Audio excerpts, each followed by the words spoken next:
You tune into the Sportscast with Brian, Craig, and Jeff. Give you all the sports news you need. We give you outspoken thoughts about all the headlines. We talk baseball, football, hockey, and more. No matter the topic, we cover it. Get ready for the show and keep it outspoken. Keep it outspoken. We keep it outspoken only on the Sportscast.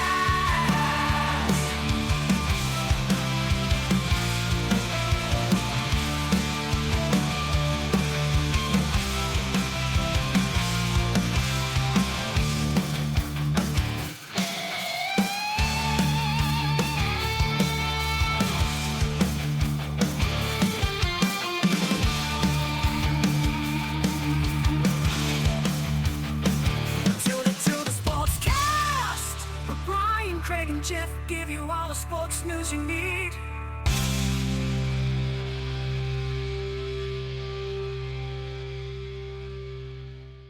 Hello, everyone. Welcome in to Watson's Playbook.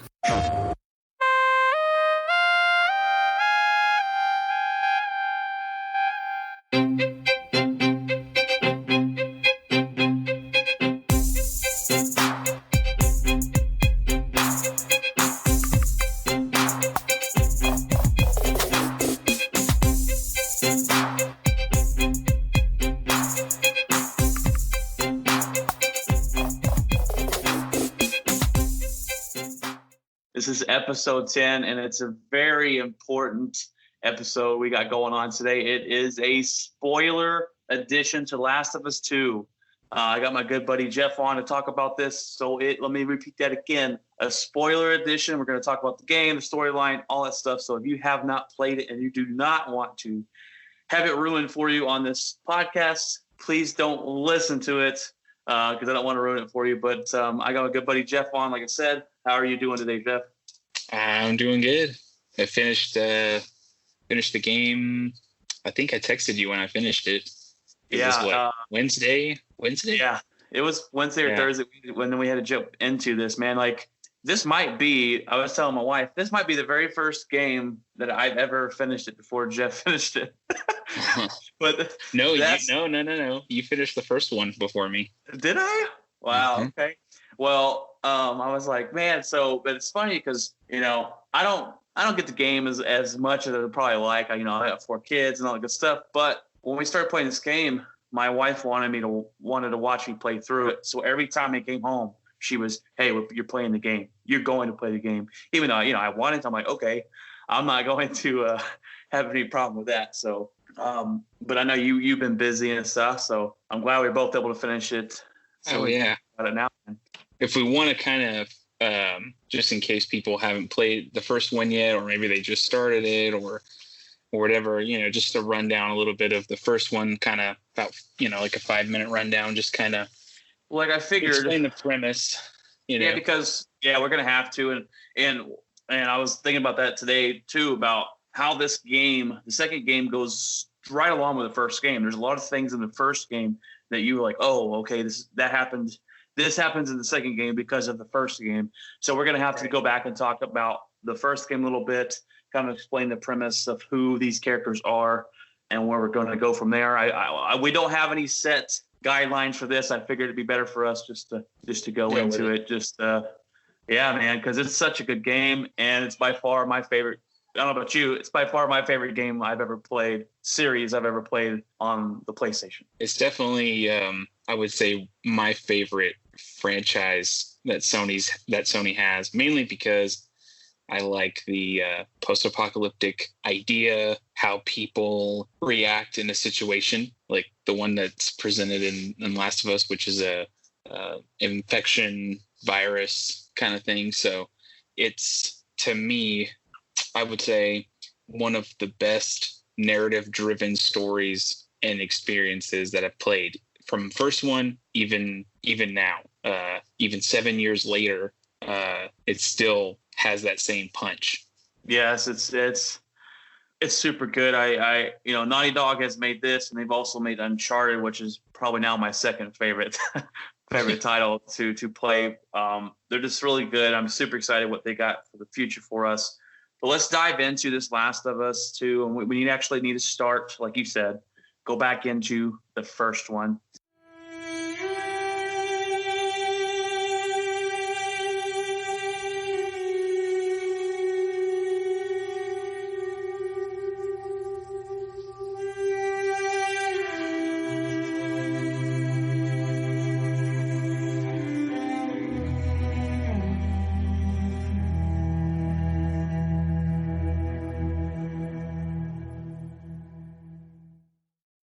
And you want to open up with go ahead and open up with the opening scene there as you start playing. You start playing as Joel's daughter. Yeah, it's one of the most interesting openings to a game where it's like you're not really sure, what's going on, but you're still new. You're kind of like, I understand kind of what's going on, but I don't necessarily know how crazy of a road this might be. And you start off playing as a little girl, which you're kind of like, okay, this is interesting. Am I playing as her younger and then I'm going to play as her older? But I think the interesting part about it is it sets up the very beginning. It actually happens at the very beginning when everything starts. So right when the infection starts, it's kind of early, so you don't really see anything progressed until that first opening act is over, and then it kind of fast forwards 20 years, I think. So it's one of those moments where it grips you right away, and it sets up the character of Joel, which is the main protagonist that you play as in the first game, and kind of sets up how he is personality wise 20 years after the pandemic. The decisions he makes all can be bled back to that first opening scene and what happens to his daughter. And I like it too as well, because when you think about it, like you said, when you open up and his daughter's probably, I think, like 12 or 13 at the time, maybe a little bit younger, but you're waking up, you're looking for your dad, you're looking for Joel, you don't know what's going on. There's a lot of you're walking through the house, there's news reports on the TV here in the background about just crazy things happening. So not only are you have no clue what's going on, but you're playing this, this younger child that, if you think at the time, they would have no idea what's going on. They're scared. So long story short, his daughter ends up getting shot and killed. Like, that's one of the first scenes as they're trying to escape. Hey, we need help. Stop! Please. It's my daughter. I think her leg is broken. Stop right there! Okay. We're not sick. Got a couple of civilians in the outer perimeter. Please advise. Eddie, what about Uncle Tommy? We're gonna get you to safety and go back for him, okay? Sir, there's a little girl. But... Yes, sir. Somebody, we've just been through hell. Okay, we just need... Oh, shit.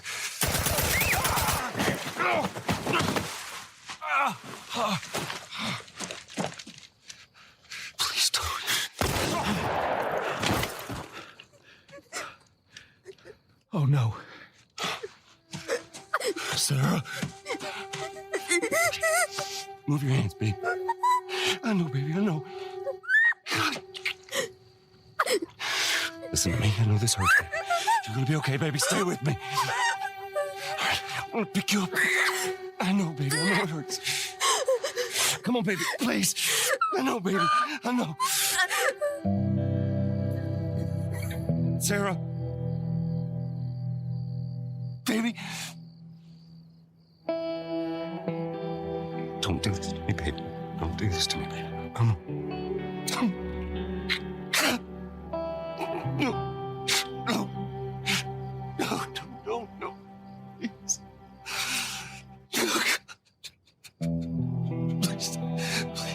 Please. His daughter ends up getting shot and killed. And that's not, if anybody's about to play the game or knows that, there's this big hype around Last of Us Part 2 and they just got a PS4 and they're going to start from the first one to the next. That's not a big spoiler. Like, it's right. It happens really early. So it's not spoiler per se. Really, the real deep stuff, I mean, that's a deep moment for sure. The real deep stuff it goes past that towards the middle to the end of the game. And so, Joel's a hardened person. So if you think about it, 20 years after that incident, he's done a lot of crazy things. He's been around a lot of crazy people. He's been a bad guy that we know of. He's done a lot of just kind of hardened things that this world makes relatively good people into tough, exterior, you have to survive kind of mentality. So right, you have to do those things that you probably wouldn't do to survive. Exactly. So it's either you or me type of mentality, because not only are you facing other people that's trying to steal your stuff, you find out in the game you'll run into different players, or not different players, but different people that live in the world, that they have their own group of people. And that's basically, most of these people are just shoot anybody at first sight and ask questions later. But and then you're fighting the infected, which in the first game there's different infected. In the second game, we'll get into that in a little bit here. The different kind of infected, it gets a little bit crazier. But and the way this infection works is almost any time, like a typical zombie, you get scratched, you get bit, you're going to get infected. But also, the longer you're infected, you'll change into different things. That infection continues to grow in your body, and you'll change into and mutate into different, I guess, levels, stages of the infection. Yeah, and the interesting part is what started that. Neil Druckmann, the creative director, and I'm trying to think of the other guy's name. He's no longer working at Naughty Dog, but the idea is there's a cordyceps fungi that enters the system through breathing, right? So you breathe in the spores, and then or you can get bitten by an infected or scratched by an infected. And so the idea is they actually thought of this. They watched a documentary about ants, and a tree did this to ants to basically combat them. So it would infect these ants, and they were still alive, but they had these fungi growing out of them. And so they would be kind of erratic, Dude, and not know where they're going. Sick. Yeah. So I didn't know that. Yeah, it's a pretty interesting idea that they found out, and they were like, wouldn't that be interesting to make a game that happens, so to people. Yeah, that's pretty cool. I had no clue. Yeah, there's a lot of deep stuff that they've gone back and it's really interesting, because the idea behind that is something that is actually real in some way. Right. So it's pretty cool. But I think the main thing about the first game is that you go down this story path of Ellie and Joel at the beginning, then he runs into Ellie, and there's obviously him and Ellie have to work together. They don't like each other. He doesn't like her. She doesn't like him. He doesn't trust people. So, and that world has made him not trust people. Oh, no. Oh, perfect. Now what?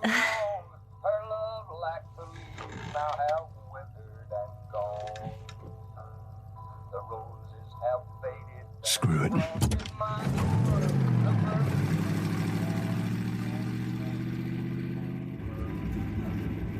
grass in the valley is starting to die.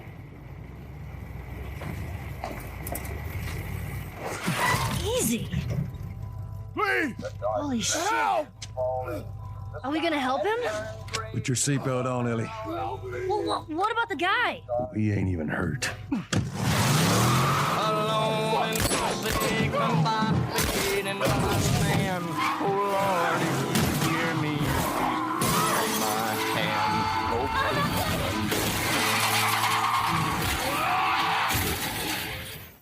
So it's kind of like you get to see this growth between Joel and Ellie, and they work together, and then they form this bond and love, like a father-daughter relationship towards the end of the game. And it's that path is what makes that game so special.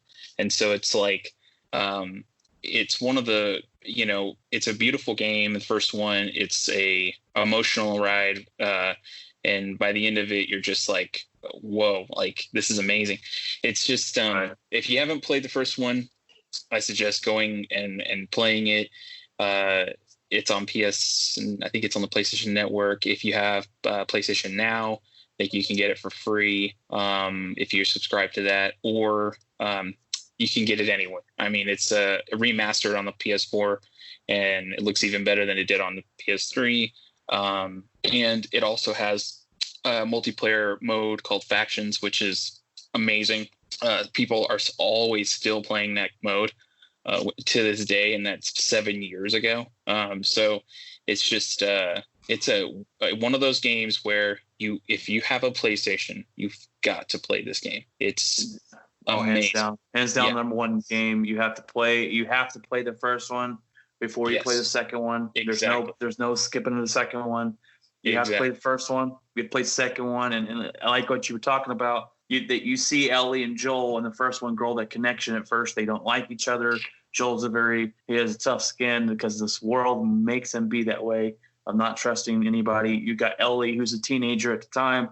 She's full of emotions. She's a teenage girl, and then by the end of the game, you have that love for each other, and that plays a lot into the second game as well. Going into that, it's the actions that happen in that first game is what sets up that tone for the next one. It's genius. It's masterful storytelling. It's the music. Everything about that first game it's the music. It's the tone. And there's infected, and infected are messed up, and they can be very challenging and to take down at certain moments of the game. But I think what really got to me in the first game were the people. The people were the ones that were hard, where it was like you didn't know what to expect from them. They could have done anything. They were kind of sorry. No, you're good. They were kind of I would say like they just worried me more than the infected. The infected were messed up, but the people were like, they were hard because they could predictable. They could flank you. They could strategize. I mean, some of them had sniper rifles. Like it was not. And sometimes in that game, you didn't have much to work with. It was like you had a couple of bullets, you had your sheath, you had an arrow. And then you go up and you're like, but there's like 6 guys, and once I shoot one of them, they're going to be everywhere. So yeah, it's awesome. Just anybody listening, go ahead and get it, download it, play it if you haven't already. And if you have, then, then we're going to segue into the next topic. Yeah. So with Ellie, so Ellie basically is in this first game, it's immune. She's immune to turning. She got bit. She never turned. So they think she is the key to making a cure for this. So it's Joel's job. Basically, Joel's job is to take Ellie and take her to the Fireflies, I guess, headquarters. And they're supposed to be making a cure out of her body or with something with her. We don't know if it's just, simple blood work, whatever. And so not only that, so they got to travel. They're fighting different infected. They're fighting different people. The journey of just getting there. This is very much a survival game. You're looting a lot of stuff. You're trying to get as many bullets as you can. You're making mocktail cocktails and all sorts of things. So basically, you take Ellie there, and so always remember this. Joel and Ellie have that connection now, and these Fireflies basically say to make what we need to make to make a cure for this. This surgery is going to kill Ellie, and Joel doesn't like that.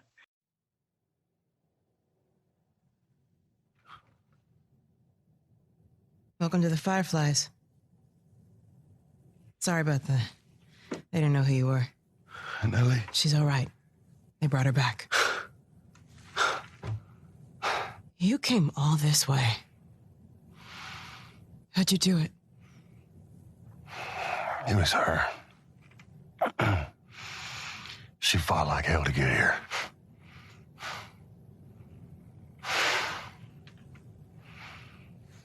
was meant to be.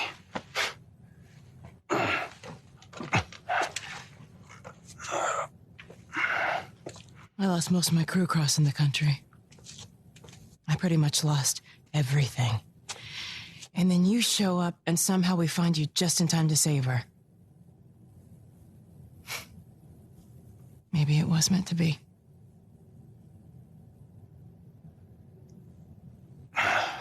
Take me to her. You don't have to worry about her anymore. We'll take care I of her. worry. Just let me see her, please. You can't. She's being prepped for surgery. The hell you mean, surgery? The doctors tell me the cordyceps, the growth inside her, has somehow mutated. It's why she's immune. Once they remove it, they'll be able to reverse engineer a vaccine. A vaccine. But it grows all over the brain. It does.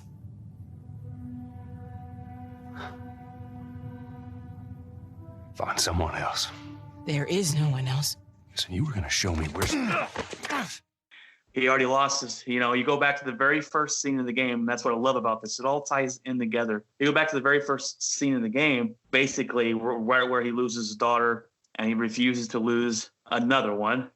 And he basically goes in, kills a bunch of people, kills the doctors, and gets Ellie and leaves because he cannot stand, even though they could possibly get a cure and save hundreds of thousands of people, he cannot stand to lose Ellie and saves her. And they leave, and this is years later is where the second game takes off.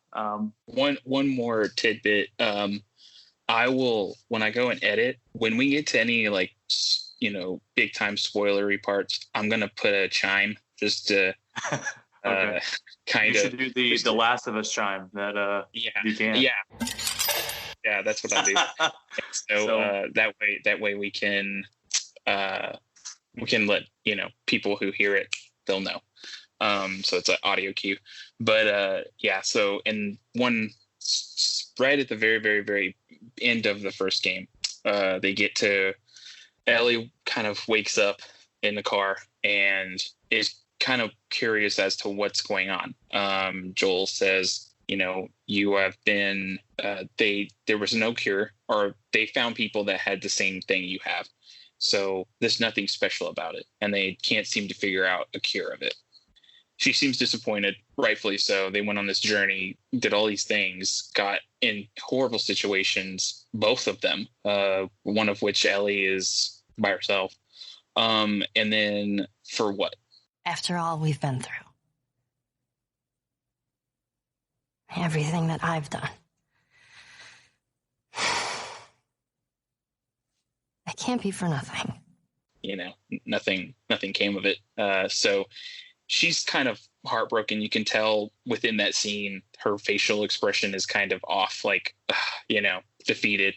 And Joel's more like thrilled. He's more like, I'm in La La Land. I have my daughter figure. I'm good, and he's kind of like, what's the deal, Ellie? We should be good, So, and then right when they get to Jackson, which is where Joel's brother is, and a different faction. These are Fireflies. They're just a different group. And he's kind of like, Ellie stops him and says, please tell me this was not for nothing. Hey, wait.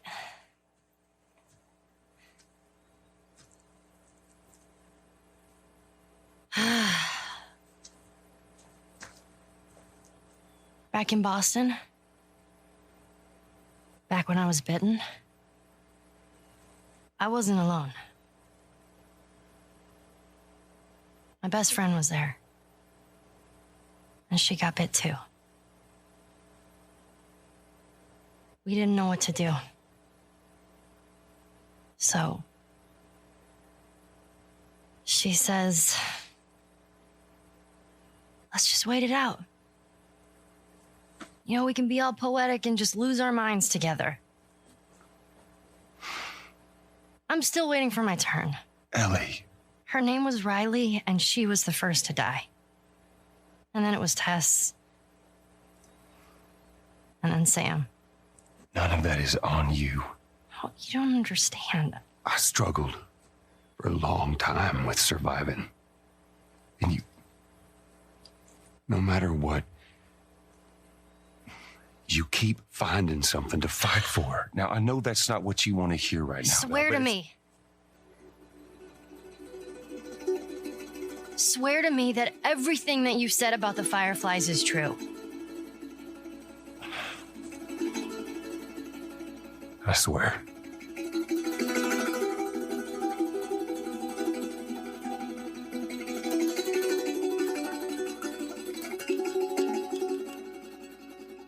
Okay. Please tell me the truth. You know, what you told me was not a lie. And he said, it's the truth. And that's where the end of the first game goes off. And it's just, that's that moment where you're like, oh, I cannot believe that happened. Because it's such a bad, at least a little bad taste in your mouth. You're kind of going, I replayed the first one right before the second one came out. And I was just like, oh, that's such a bad thing to do. Because you're in the moment, you're going, I would probably do that same thing, you know, what Joel did. But you know, from Ellie's perspective, it was messed up. Yeah, from her perspective, she has every right to be mad at him. Absolutely. And like I want to throw this out there real quick. I do have 4 daughters, so if you hear them in the background making noise, we do apologize for that. But I can understand where Joel's coming from. It's an easy thing for me to understand that I would do anything for my kids. And so him going through that loss, him finding Ellie, them getting that love back, and he wants to do nothing but now protect her. And he wants to do nothing but not hurt her. And so he did what he did because he couldn't lose her. And then he lied to her to save that relationship because he knows if he tells her the truth that she would probably be swinging and want nothing to do with him. Exactly. So he did what he did for good intentions. But it was also a little bit messed up as well. So, but this second Last of Us 2, best video game ever played. Best storyline. The graphics are insane. And I want to give you guys a warning out there that this is probably the most, I don't know if I want to say darkest game I've ever played, but the graphics and the detail of this game, and even when you just because you go and you kill a lot of people in this game. That's not a spoiler alert, but there's points in times where you slice someone's throat and you hear them gurgling on their own blood. So it's a very mature game, and I love that about it. I think it took some balls for Naughty Dog to come out and do this and say, we don't care what you think about it. We're going to do this, and we know there's going to be people out there that love it. And I love the game. It picks up exactly where the first one ended. I mean, basically. The interesting part is they kind of, just in case, it's been 7 years since the original game, but just in case everyone, maybe it's been a while, they didn't play the first one in a while, they kind of give a slight rundown of kind of what happened. Joel is, in the beginning parts, is talking to his brother and basically telling him what he did. And that he did lie to Ellie, and Tommy's and that his brother's Tommy. So he says to him, it's messed up, but I would have done the same thing. So he kind of gets a reassurance from Tommy. Maybe it wasn't such a bad thing he did. So that's kind of where it starts. And then we start it kind of skips 5 years. I think it's 4 or 5 years. 4 years? I believe it's 4 years. Yeah. So 4 years later, now we're in Jackson. That's where they were initially headed to. And Jackson's bustling. You go to Jackson actually at another part during the first game, but Joel wants to go back there because Tommy's there. It's established. They have safety there. They have numbers. Right. So it's almost like a normal life in that world when you see Jackson. And I don't know why you wouldn't try to go there because it's safety. They seem to have a lot of things worked out. And in this game, you live a little bit of that Jackson life in the beginning, and then you got to go. They go on routes to clear infected to make sure that the infected aren't going to come in. So you get to see what that Jackson life is a little bit before you really get into the game. Yeah, those opening moments, you get to meet Dina, which is if anyone is also there was a standalone DLC in the first game that was a story about Ellie and her friend. I'm trying to remember the name. I don't remember her name. I think I played that. About it. Yeah, she talks about it a little bit with Joel, kind of like she knows what loss is. Because there's a moment in Jackson in the first game where they talk about loss, and she talks about her friend, and we end up finding out in The Last of Us DLC Left Behind that Ellie had a relationship, found out that she was indeed gay at that moment with her friend, and that was her friend ended up being infected and died, and that's how Ellie ended up finding out she was not infected because she was also bit. So it's kind of interesting because now we see Ellie 4 years later, and she has a friend named Dina, and Dina, very early on, Dina is obviously a love interest of her, or she is interested in Dina and not really sure if Dina is interested in her. So it's that's the beginning part, and they go out together on a patrol, and usually it's in this game it means they're clearing out infected. That's right. Typically what that would be. And then I'll let you pick up from there if you want. Yeah, so they go out on these patrols, and there's a point, I believe, where it flashes over? Is that where it flashes over where you start playing as the other people, or? So yeah, you kind of okay. There's a bonding moments and stuff with Dina and Ellie during that patrol time, and they're chit chatting and things like that. So you're kind of getting a little bit of character building, trying to get to know who Dina is personally. And then it does flip over. You also find out that Joel doesn't make it back from his posts, and so there's a little worry there. And you flip over to this other group of people, and it threw me off at first. I'm like, who is this? What are we doing here? And it takes me a couple minutes, well, maybe a couple seconds at that, to figure out they're here from somebody, and they're here not for good intentions. And so you get to play this group, and there's a girl her name is Abby, and she takes her buddy, actually, with Owen, is it? Yeah, Owen takes her up to this cliff. They're all in this cabin. They're sleeping. Abby wakes up. Owen takes her up and basically shows her this view of Jackson, of the town, and they're there for somebody. And so he is basically saying this isn't worth it, right? This guy could be anywhere. This isn't worth it. The other group's going to agree with me. This is not a good time for this. And Abby gets mad, and Abby goes on by herself. She's like, screw this, and runs away because she wants to find out who they're looking for. And sure enough, you have to play Abby. And I thought it was a really cool scene, though, in the game where you're running for your life. I've never seen so many runners in this game. You're running for your life, and you're there to find Joel. And Joel actually ends up saving your life. Joel ends up saving your life in this part. And after Joel and Tommy save your life, you take them to the house that your buddies are at because it's more enclosed. You're not going to have any infected there. It's a safe house. And this is probably the most emotional part of the game you're going to ever see. Going back with this is Neil. It's Neil Druckmann, right? Or Druckmann. I want to say Druckmann. Okay. He came out and said he wanted you to feel every emotion in this game, and by gosh, the storytelling was so good. You felt every emotion, and if you go back, you play the first one, you build that connection with these characters. So that being said, Joel, you show up, and you're kind of introducing yourself to the group of people that are there. You don't know why they're there.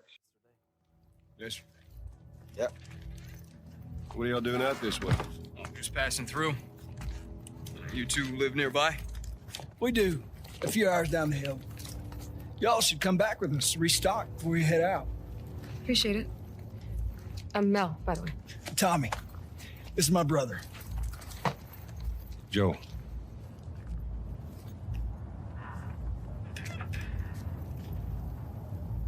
Y'all act like you heard of us or something. Because they have.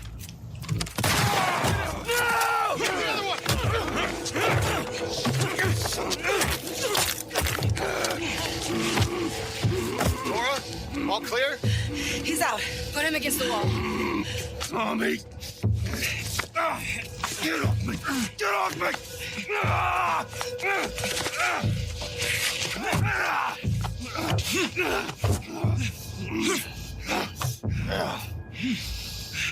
Puta madre.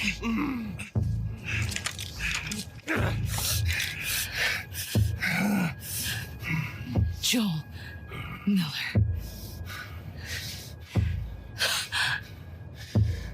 Who are you? Guess.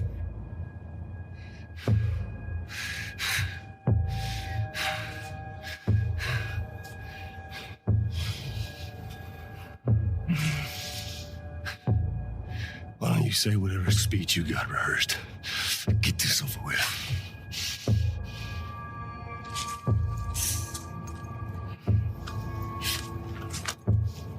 Tourniquet his leg. Do it.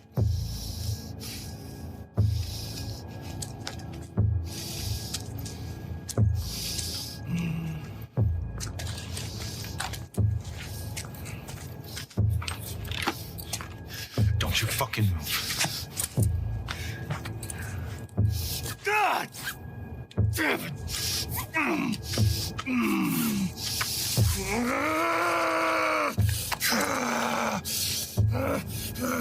Clear out.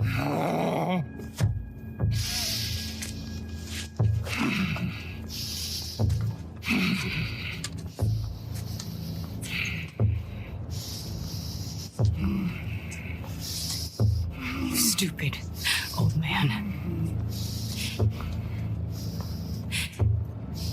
You don't get to rush this. You saved one of their people. You think they're there. You think they're going to help you or whatever. And Joel ends up taking a shotgun shot to his knee, blow out his leg, and they have a grudge against Joel. Abby does, and they basically beat him. And right before they basically beat him, you flip back over to Ellie. Is that right, Jeff? You flip back over to Ellie, and you find out that Joel is missing. He didn't show up from his post, and you're getting worried. So you go off and search for Joel now, and you find Joel. And I don't know how you felt, Jeff, as this part. You get in. You basically make your way into that house, and you hear some noises and you hear Joel in the basement, and you're like, "What's going on?" You run down the stairs. You open the door with your gun drawn because you can see something's happening. Ellie then gets tackled to the ground. Get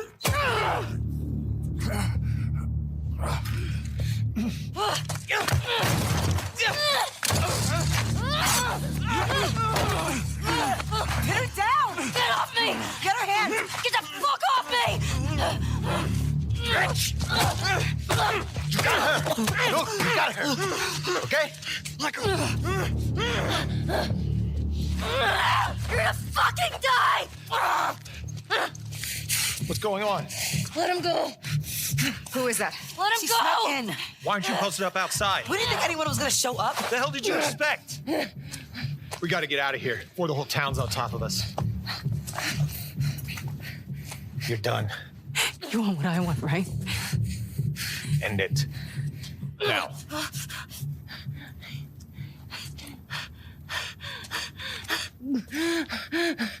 Joel, get up.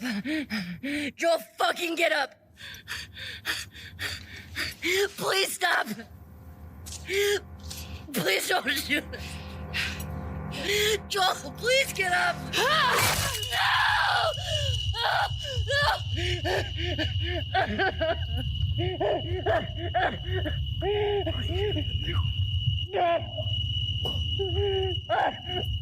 I'll fucking kill you.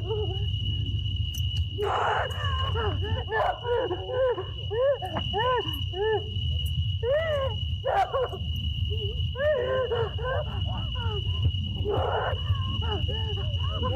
kill you!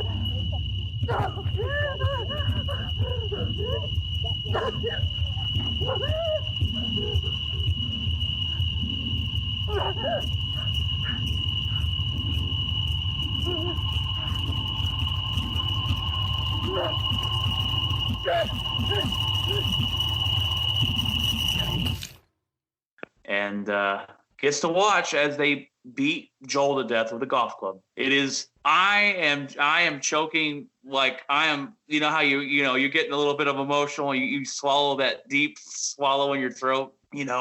I'm going, oh my gosh, this Joel. You don't want Joel to die. Ellie has to watch Joel get beat to death with a golf club. And then Ellie gets knocked out, and you wake up and you're back in Jackson. And yeah, I don't know what you want to add, but that was the most. First of all, that was the most gruesome, realistic scene I've ever seen in a video game. That had me on. It pulled at my heartstrings there, Jeff. I was like, oh, I had to stop playing the game. That was the point where I started playing, and I stopped playing the game, and I went to bed feeling so defeated that night and upset and sad because Joel just got beat to death in front of you with a golf club after being shot in the leg. It's crazy, man. I go ahead and talk about what you felt during that, because it is a roller coaster of emotions, man. I basically, the first thing that happened was my mouth. I knew. So, okay, to kind of go back when they did all of the marketing for this game, a lot of people assumed it was Dina, including myself. Me too. Because you in the trailer, you're hearing her call out Dina, and then she goes into this house, and then you see Ellie on the floor. And I'm we like, knew okay, something bad happened, right? Yeah. Right. I was like, something bad happened, but was it Dina? It seems like Dina, because throughout the rest of the marketing for this game, you never saw her again outside of that snowy part in Jackson. So I'm like, my assumption is, okay, something happens to Dina, and this is what drives Ellie to go on a rampage, which is obvious. Indeed, so she did. Obvious. So obvious that's like, nobody gave Neil Druckmann the benefit of the doubt on that. They were immediately assuming that was what the whole point of the game was. And it was genius, utter genius to fool everybody like that. I mean, a lot of people got mad and they were like, this is a lie.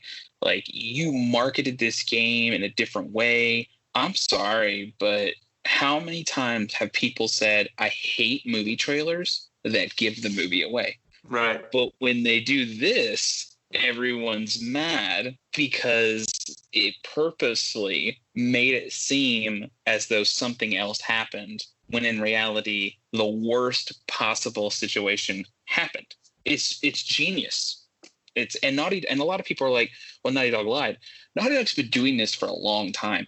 There are moments in Uncharted 4 that never actually happened in the game. Like, they showed things off, even in all the other Uncharted games, that you never saw.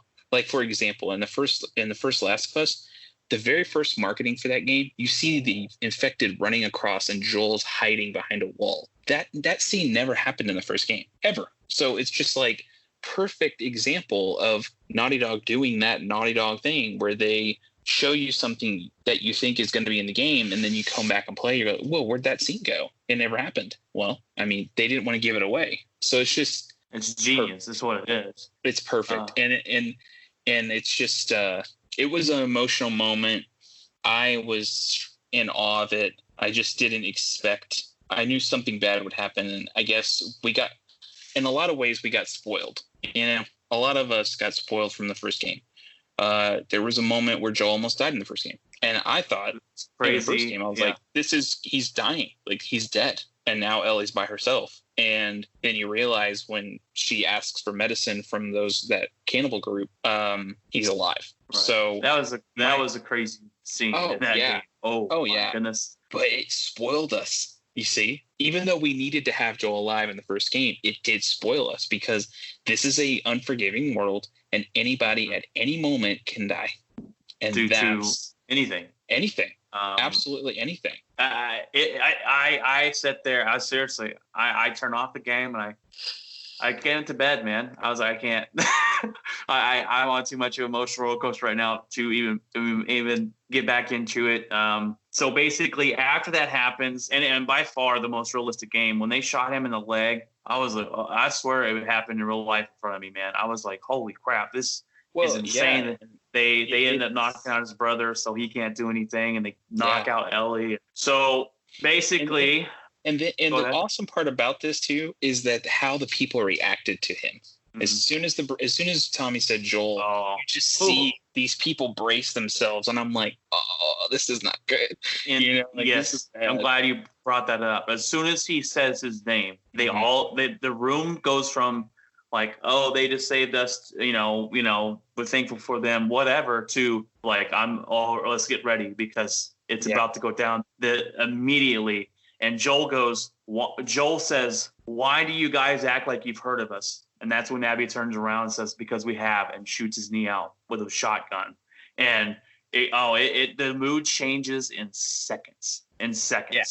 And so then you would, never have I experienced like 15,000 emotions at once. I mean, it was just crazy. Anger, sadness, frustration, why, questions. It was just everything under the sun. So that was a very, very pivotal moment. This is one of those controversial moments, what made it people very angry, because this was one of the moments that was leaked before the game, 2 months before the game came out. So it was trying to navigate those leaks. I didn't want to get spoiled or anything. So I knew somebody was going to die. I just didn't know who. Right. And I didn't look up anything about this game until I could get it and play it. You watch the trailers, and from the trailers, you could tell something happens, and you could tell that this is the revenge filled game, basically. And that's so you find out pretty quick off the bat what happens.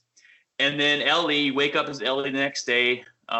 Maybe it flashes forward just a little bit. I don't know exactly the timeline on that. When you wake back up, you're in Jackson, and Tommy stops by and he says, "Hey, they give him a casserole. When someone loses someone, you have your other family, maybe people of your church. They want to make sure you're eating, right?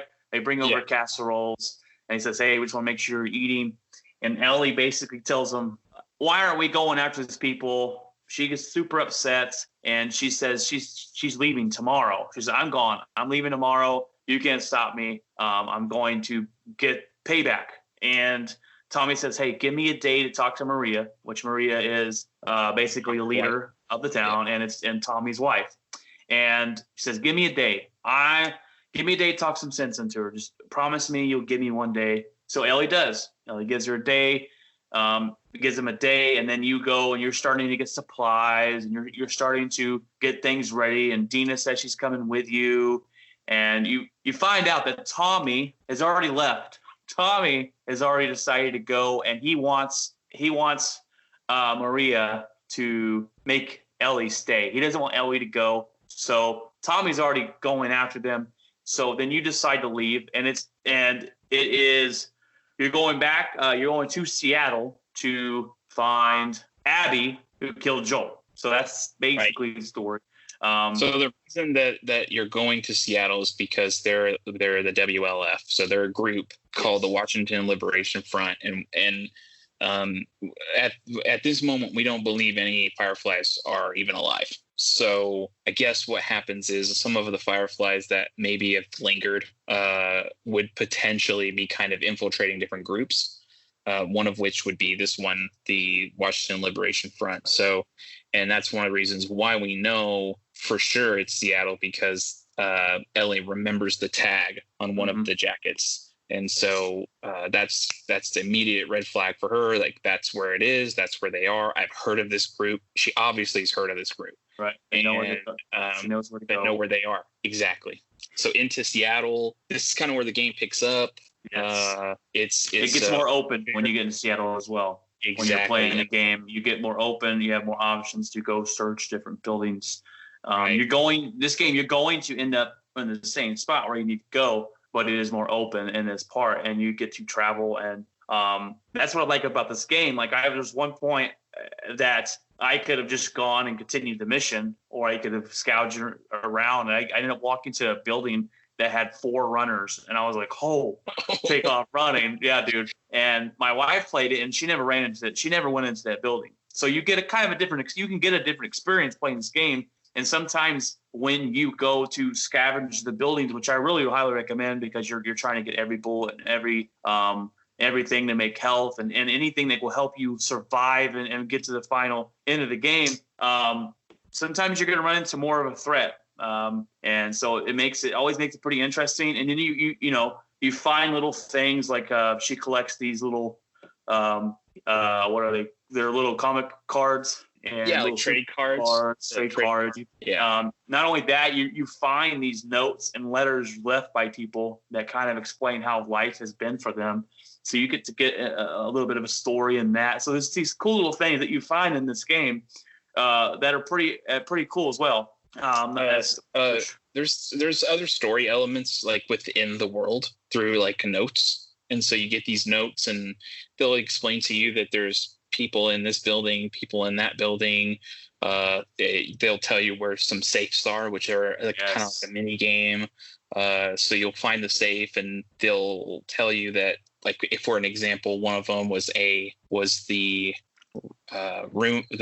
apartment number of one and an apartment number of the other in a building. So you have to kind of go outside, look where that apartment number was, go back to the safe, put in the apartment number you're already in, and then the one next door, and it unlocks the safe.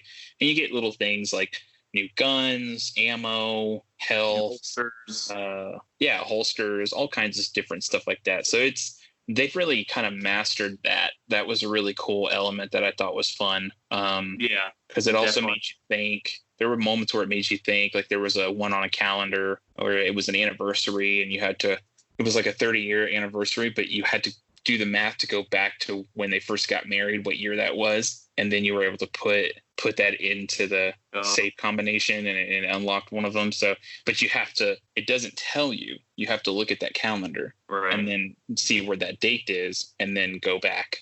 So it's really interesting. There is one later you find on a whiteboard. It's Wi-Fi password, and that Wi-Fi password ends up being the code to a safe in a different part of the building. And so that I was like, I saw that, and I remember those numbers, and I put it in the safe. I was like, this can't be it. It can't be the same as the Wi-Fi password. And then it opens right up. And I was like, oh, it is the same thing. So, it's a very strategic game. And, because you're in this game, you find different things as like scissors and you're finding rags, and you can create health kits. And do you want another health kit, or do you want some exploding shotgun shells, or do you want those you got to kind of try and see where the game's going to go, how many bloaters you're going to run into to help you out with this and that. And it's a very strategic game. And it's funny because my style is different than my wife's style. My wife will get to a level, part of the game, where there's 8, 9, 10 people, and her main thing is, I'm going to stealthily kill everybody. She will sit there for 10 minutes and watch the routes these people take, and she will stealthily take them down. She's really good at that. I've been more stealthy this game than I ever have been, but I'll stealthily take down a couple, and then I'm doing this and that, and you can get through the game definitely by both of those. So it's kind of cool, and you feel.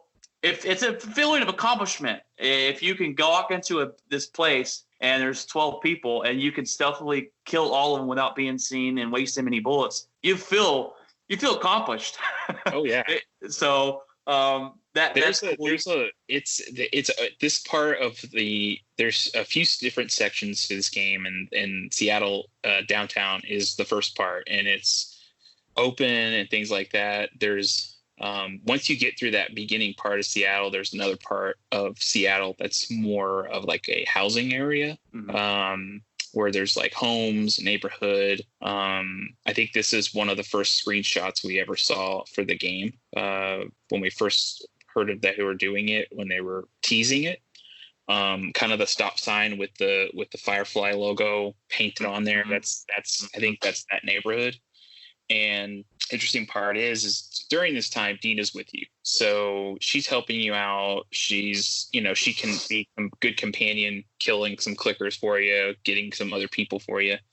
And then you get to a theater house. Yes, it's a theater, like Broadway theater, like a type of stage and area like that. Like a safe house, for the characters. And Dina feels sick, so she kind of is like, I'm feeling sick. I don't know what's wrong with me. And then a few moments later, you start to put the pieces together, and then Dina thinks she's pregnant from a relationship she had prior to being with Ellie. The guy's name would be Jesse. Yes. And so Dina rests. Ellie wants to go out and find these people. She has now a CB radio that she finds inside this kind of safe house. And I think the safe house actually was occupied by the WLF at one point, but for some reason, nobody's there. I think the guy that was in control of it died. Yeah, they left him. That's that one where you find a note and it finds out that they left him there. Bad luck for that guy, because you find a skeleton there that this group had left him, and you fix that radio, and you're able to use that radio to kind of figure out the map. You figure out where there maybe Abby might be or other things like that. Some of the other people in that room, you find out too. So I think the those idea pictures, is right? You don't necessarily know. Yeah. You don't necessarily find those pictures. And the one thing you don't know is where Abby is. So the idea about this game is you're finding the people that were in that room and seeing what they know to get to Abby, because they're all connected. They're all friends. Don't make a fucking sound. Hands up. Easy. Easy. You know a girl named Nora? Sure, yeah. Where is she? In the hospital. Where in the hospital? Yeah, they're clearing out the upper floors. She's somewhere in there. Fuck.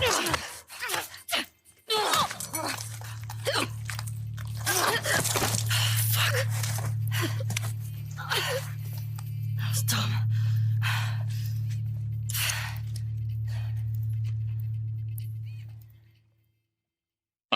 So and you leave, you go out. Dina stays back. She's not going to be a part of this now. She's not capable. Right. When you go to this next section of like a Seattle neighborhood, this is where Jesse, who was in Jackson prior, kind of comes out of nowhere. Jesse that's that hand in the trailer that goes over her mouth. That was not Joel. That was Jesse. That part of the game was, first of all, it was difficult. That part of the game, I was trying to stealth kill. Not only do you have people, you have dogs you're dealing with now. Dogs that can sniff out your exact location. So, yes, you're going to have to kill some dogs in this game. Yep.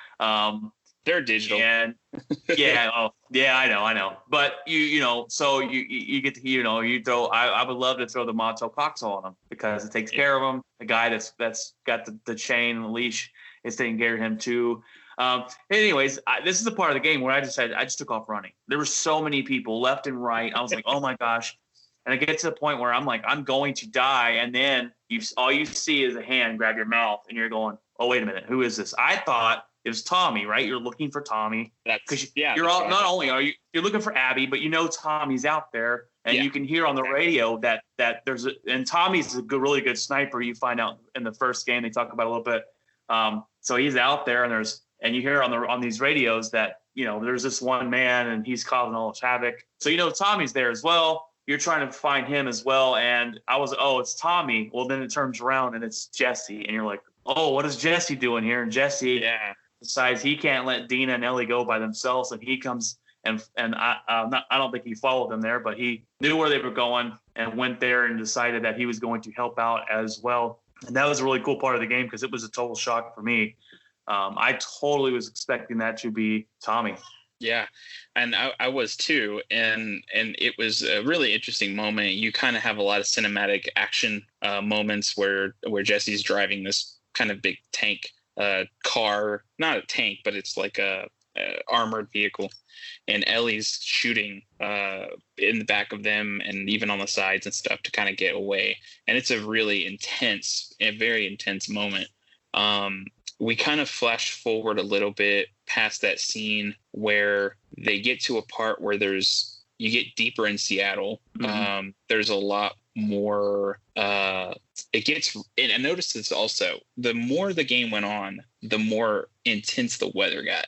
Yes. Well, that storm's coming in really, as well. Find out the storm's coming in. That helps out a different thing later on. Game we'll get into. This game, I mean, seriously, I'm gonna go back and play it again. It got to. Yeah. So like the cool part about that part is that Jesse decides that Ellie's deciding I'm going after Abby, and Jesse's like, but I'm going after Tommy. What are we doing? You know, let's just drop this. Let's just get out. Tommy get out. Yeah, sorry, I didn't mean to interrupt. But he does tell Ellie, like, Dina's, you know, she tells him that Dina's pregnant, and he's like, okay, well, we got to find Tommy and we got to get Dina home. We got to leave, right?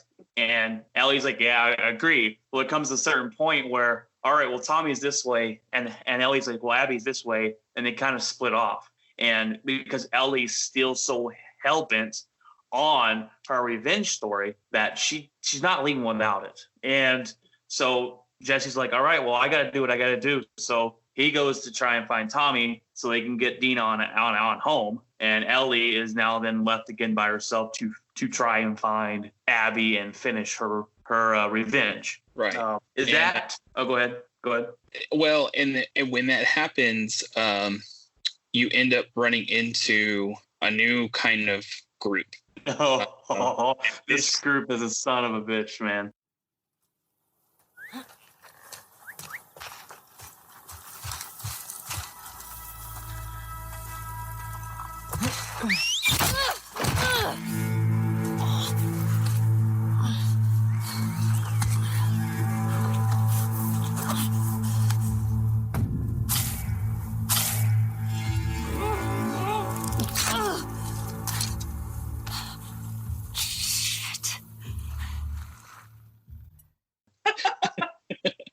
So this group is the Seraphites. They are a religious group that are actually in a war with the WLF.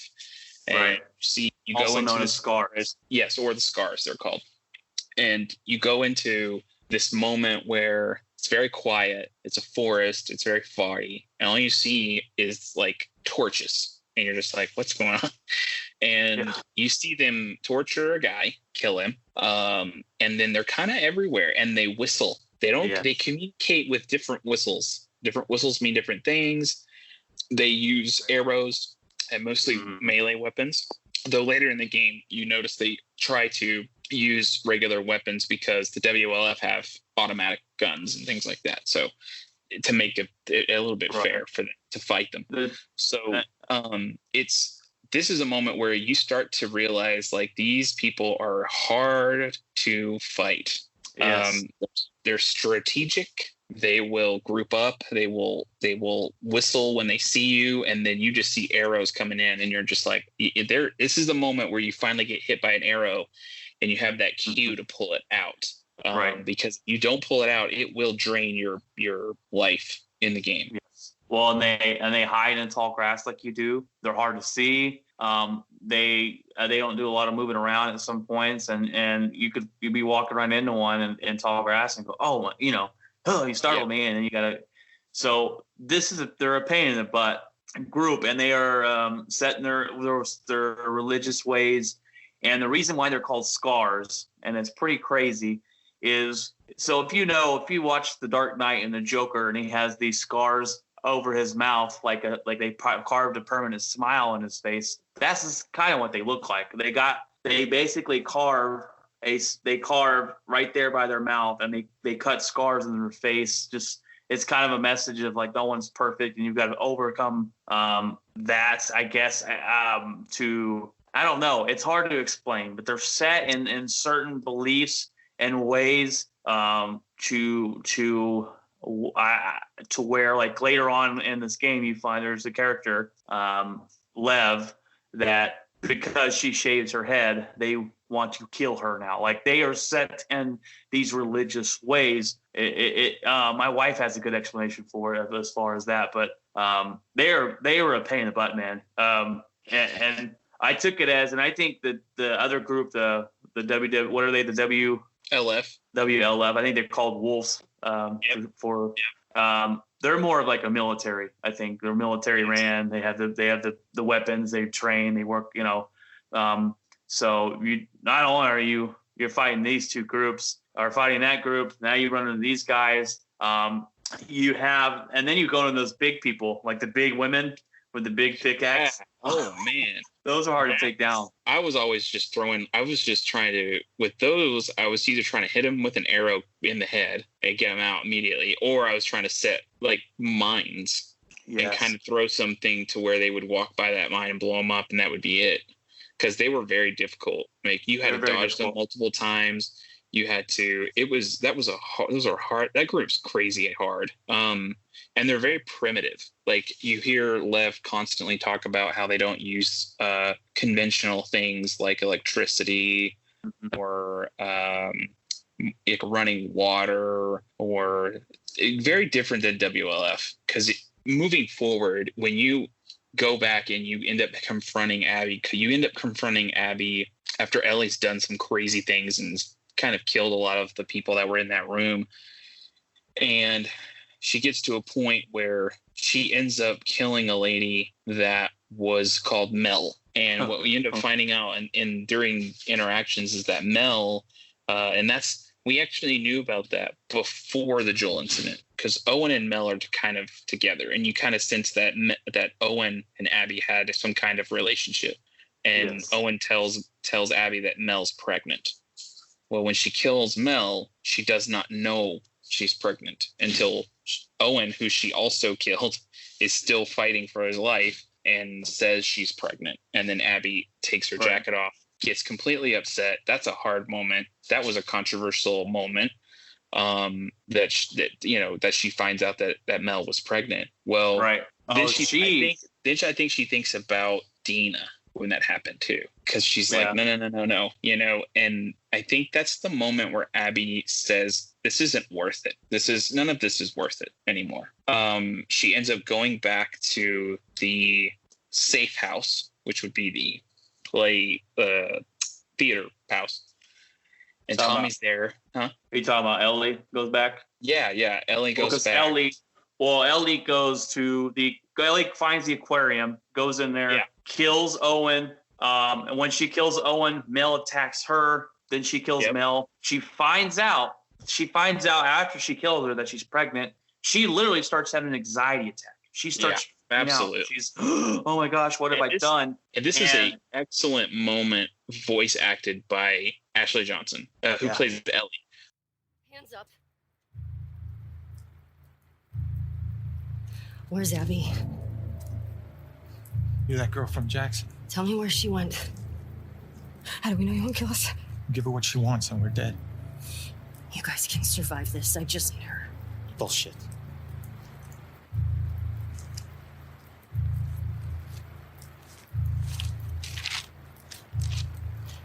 You. Come here. Fucking get over here! Point to where she is on this map. And then you better fucking match up. What are you doing? She's probably dead anyway. It is not worth it. Stop! We can talk Back about the fuck up!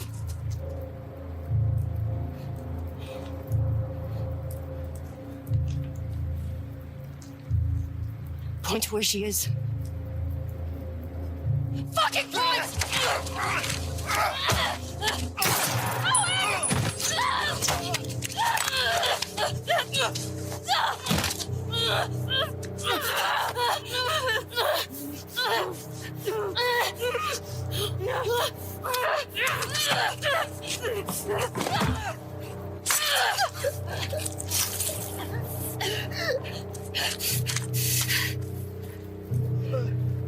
Shit. Tell me where Abby is. Where the fuck is she?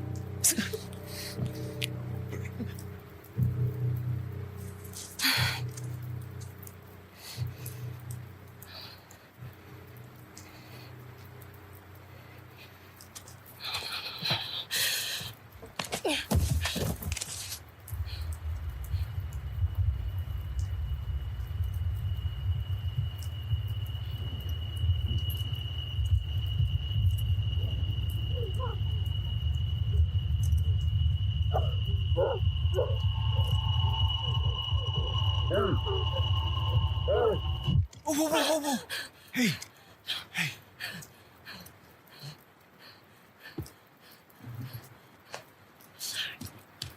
It's all right. Come on, let's go. Let's go. It's all right.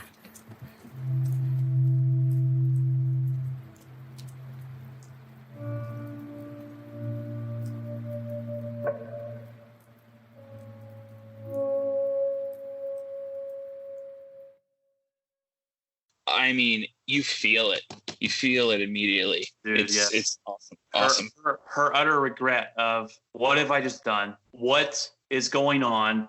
And then someone walks in the room, you turn around with a gun, and it ends up being Tommy and Jesse. Yep. And Tommy, Jesse, and you, they're like, it's okay. That's when they go back to the theater.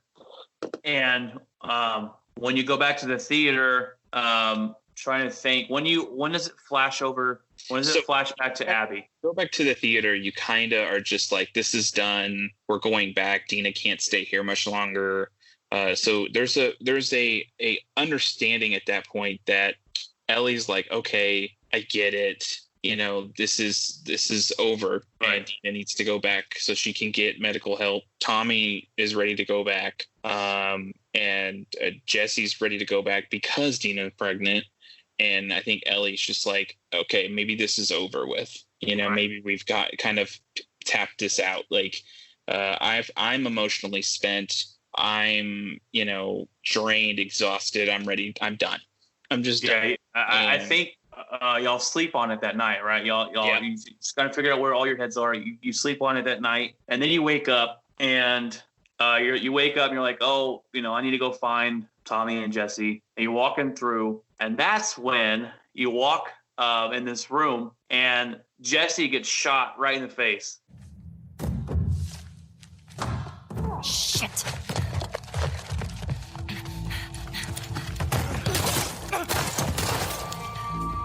Jesse, stand up. Hands in the air. I shoot this one too. Don't you do it, Ellie. Get out of here. Stand up now. Don't you fucking dare. Shut the fuck up. Fuck. All right. Stop.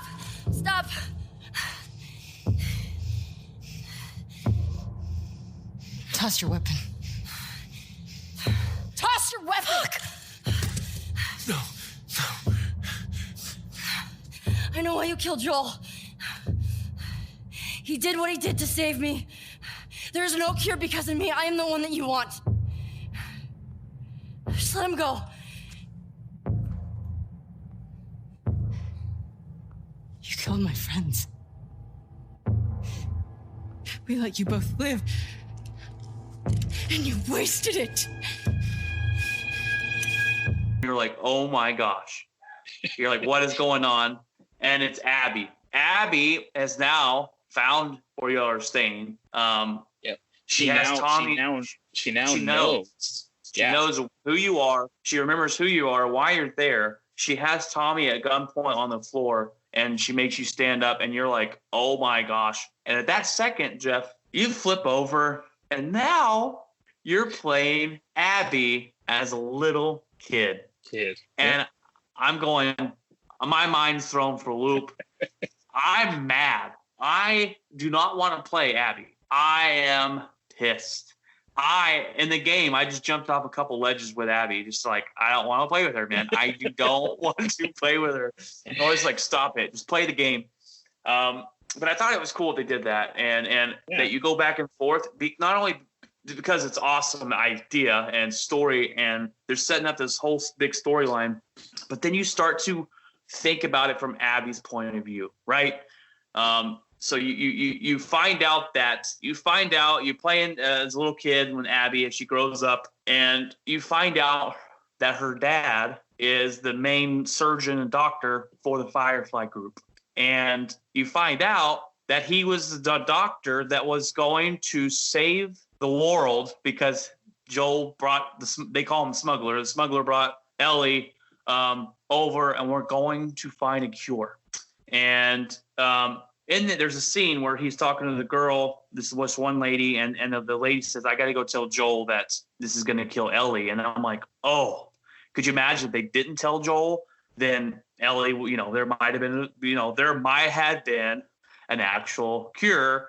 But and the dad, Abby's dad says, "Why are you telling Joel this?" And he goes, because he traveled across the country with this girl. He deserves to know. And you find out that Joel killed Abby's father, and that's why Abby is so hell-bent on her revenge on killing Joel. So it all ties together. This is why. And I kind of guessed it when the game happened, when the game started, and before the game, and we kind of were talking about, I wonder if this is part of the Fireflies, because we know Joel did some messed up things to them. Oh, so yeah. He murdered the Fireflies in the first game, like all of them. Basically all of them, except their offspring. Right. And so that was kind of easy to get, but it ties it all together in the scene. And then you start playing as Abby, and you start going, okay, I can understand it from Abby's point of view. I can go, if I'm growing up as Abby, this person murdered my family, took away my father, probably changed my life a lot. And she ends up joining the Wolf, WLF. And when you play Abby, Abby's built like an ox. She's a beast. Yeah. And there's points in there where I want to get into this real quick. Yeah, go ahead. So a lot of the leaks that came out, and I've gone back and looked at them after I've beaten it. A lot of people get frustrated that she looks kind of like a guy or whatever. When you have, just like with how Ellie was, and I was telling my wife this the other day, Ellie and Abby are very, very similar. Yes. Their styles are different, but they're the same thing. Abby was on this mission to kill Joel. And in that scene when they kill him, they're still afraid of him. Like, you have Owen with a shotgun to his head. Joel's already restrained. They think this guy is going to like morph into some kind of like creature and start killing everybody in there. Like they've had this notion about this guy as this killing machine, and so Abby, I think, has been driven her all those 4 years to kill Joel. I have to build myself up physically to be able to take this dude down. Well, and you see that in the WLF as you go start playing her story. You see their training facility. Oh yeah.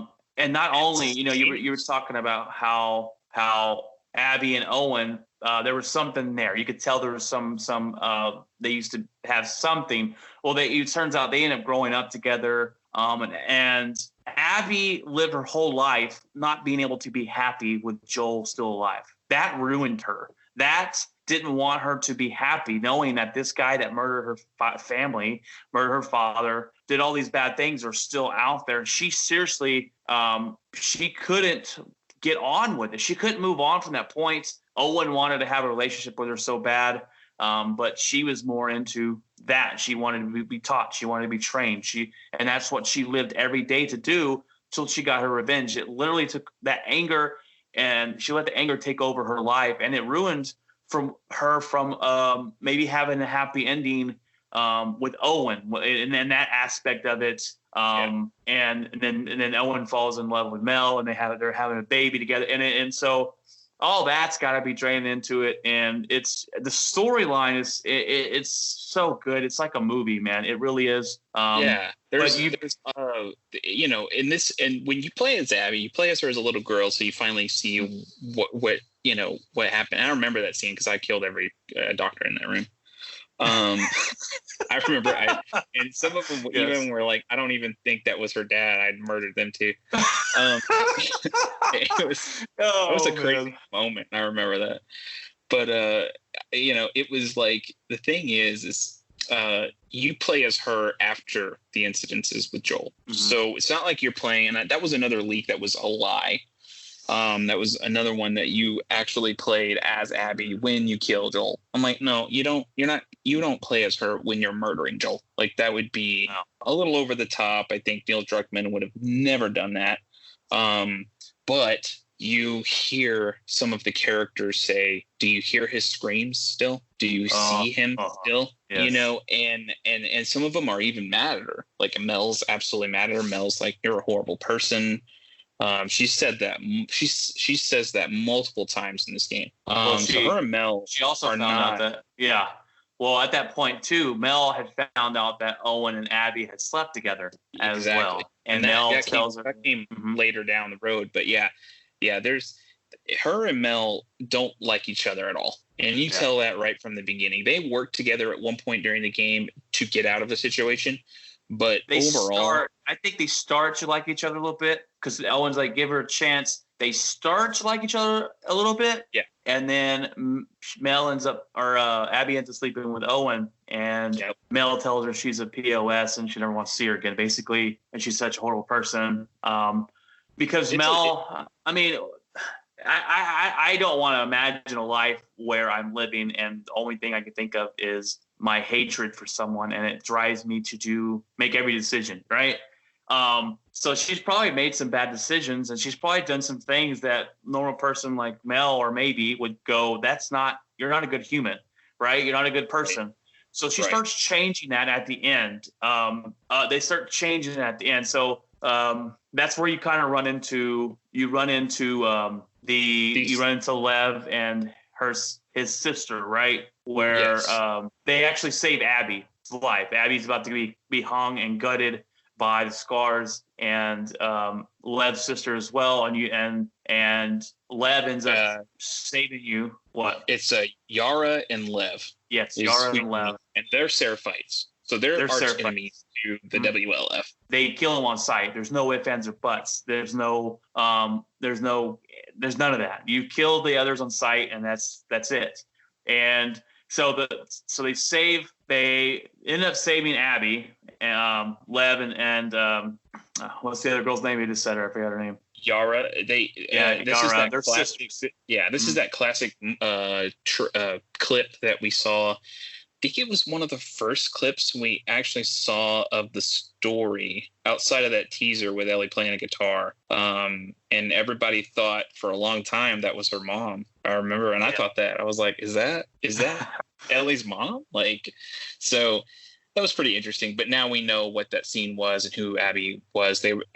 Every time they refer to her with that clip, they always refer to her as the mystery lady.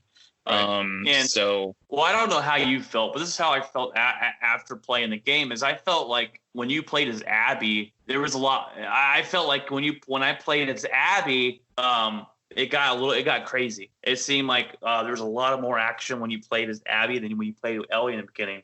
And there's all this stuff that happens. So basically, you find out, getting back into them saving her life, you find out Owen has kind of gone missing or haywire, and the leader of the WLF basically wants him dead. You know, he's just like, well, he killed someone and protected a scar, so he's kind of just on out, and he likes that guy. Actually, find out that guy likes to torture people for information. Yep. And Abby's like, I need to go find him. Let me go find him and see what's going on. He tells her, you cannot do that. She leaves anyways.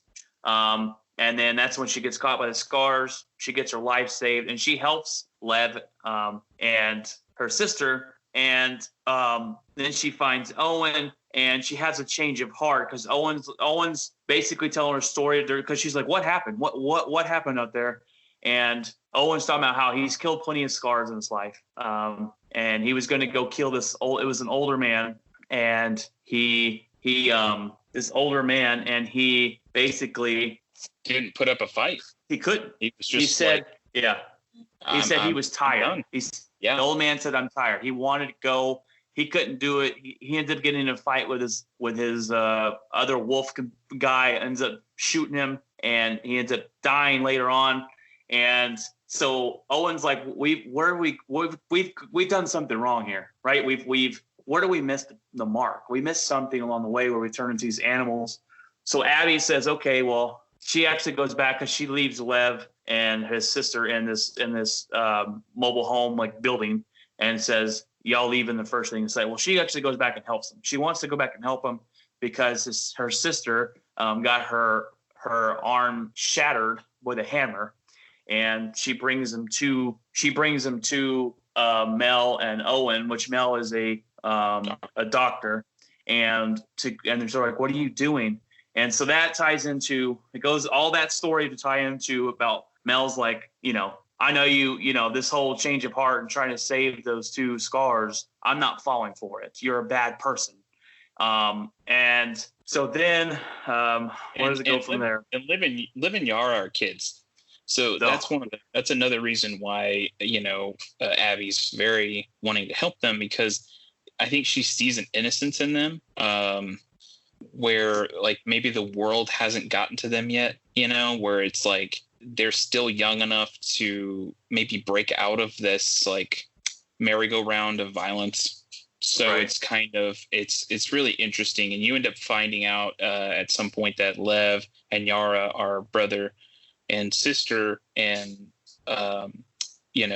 there's a reason they're after them. Yeah. Lev and Yara are actually sister and sister. Yes. And Lev feels like a boy. This is, I guess you would call it, one of the first transgender in a video game where she wants to be a boy, and they're on the run because, like I said earlier, Lev shaves her head. All the males have their head shaved, but no girl is allowed to shave their head. They're supposed to have long hair and look like a girl. She shaves her head, and that's how serious they are. Lev's own mother wants to kill her because she did that. That's how serious they take it. So they had to be on the run. They had to run. Yeah. And there's a point in the game where Lev takes off running, and because Owen and them are talking about going to San Bernardino, right? They're talking about taking his selling down in San Bernardino, and because they think there's some fireflies left there. And Yara is trying to tell Lev, we're going to go with them. This is our way out. We cannot go back home. So Lev takes off because he doesn't want to believe it. And so now you have to go chase down Lev during all this craziness. And you find out, and this is actually a pretty cool part of the game, because the WLFs are going to attack in the storm. We were talking about the weather getting bad. In this storm, attack the island that the scars are on, and they're going to try to wipe them out in one big war. And now you have to go find Lev at the same time. So you're trying to find Lev, and you find Lev, and Lev actually ends up accidentally killing his mother, because when he showed up, he was like, all I wanted to do was talk to her, and she was trying to kill me. She went crazy. I pushed her. She hit the head on the table. She ends up dying. Lev's like, I'm sorry, I made a mistake. So you're not only are you there in Scar's territory, and everyone's trying to hunt down you and this Lev's sister. What's her name? Why do I keep forgetting her name, Jeff? Yara. Yara. Yeah. You're with Yara and Lev right now. You find Lev, right? Yeah, you find Lev there. Not only that, you have the WLF at the same time starting a war while you're on this island. So not only are you now, when you're trying to escape, you got to watch out for the WLFs and the Scars, because they all want you dead, basically. And you're trying to escape. That is probably one of my favorite parts of the game as well. With all the craziness going on, you're fighting the Scars, you're fighting the WLFs, and you're trying to get off the island. And when the whole city is basically, it's on fire at one point. Pretty much, and you're riding your horse through it, and the graphics and everything in it is so good, good. Let's see. So I think this was also the moment where I realized Abby was she was good. Right. Another moment that I also thought that was the moment where Abby had to go find some medicine for Yara because of her smashed arm. Yes. And we go into WLF hospital. There's where Ellie ended up going to at one point. And the interesting part is you go there before Ellie's been there. So you kind of see it. It's not all messed up and people, and you end up going down into the basement of this hospital. And this is where everything started with the infection. Patient 0 is kind of where you end up going to at this moment to find these supplies, because there's such a lack of that the only place they know of it is being down in that basement of that hospital. And this is where the infection started. Yes. That's one of the craziest moments in a game, because as soon as you get down there and you find the supplies, you're confronted by this boss that's called, isn't it called the Rat? I think it's called the Rat King. Rat King. Yes. The Rat King, I believe. Thank God. Get ready to celebrate.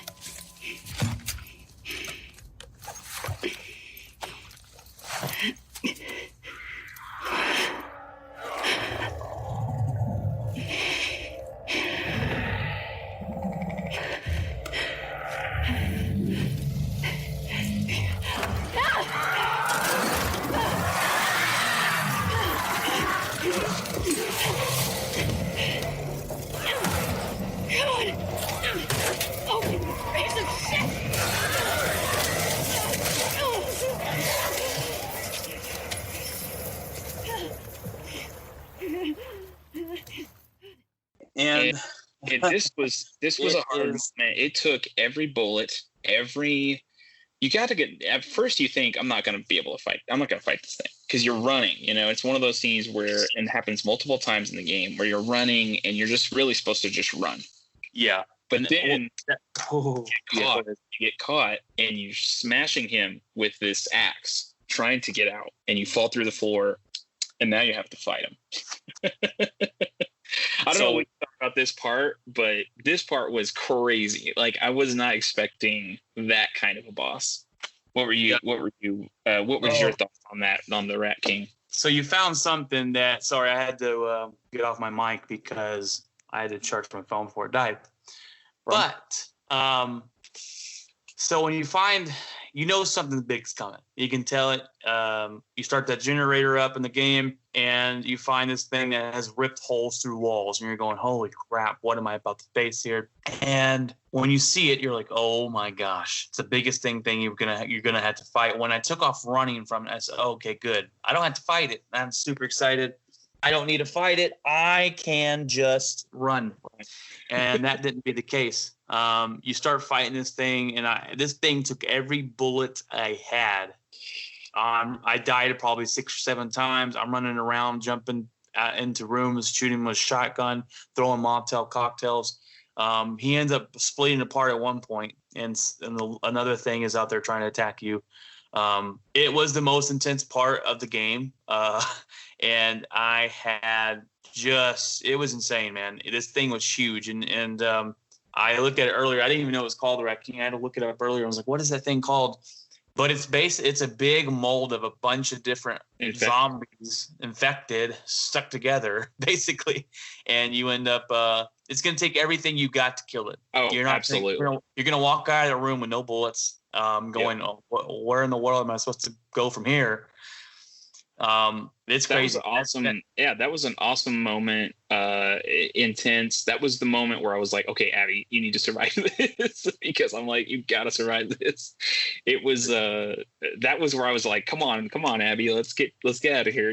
Like, that was a moment too where I was like, she's a good person. Right. She just like Ellie. Ellie's a good person. Ellie just had her life altered and her perception altered, and same with Abby. Abby had her perception altered and her life altered. She was a good person. She just, bad things happened to her that caused her to act in a way. Ellie's same exact way.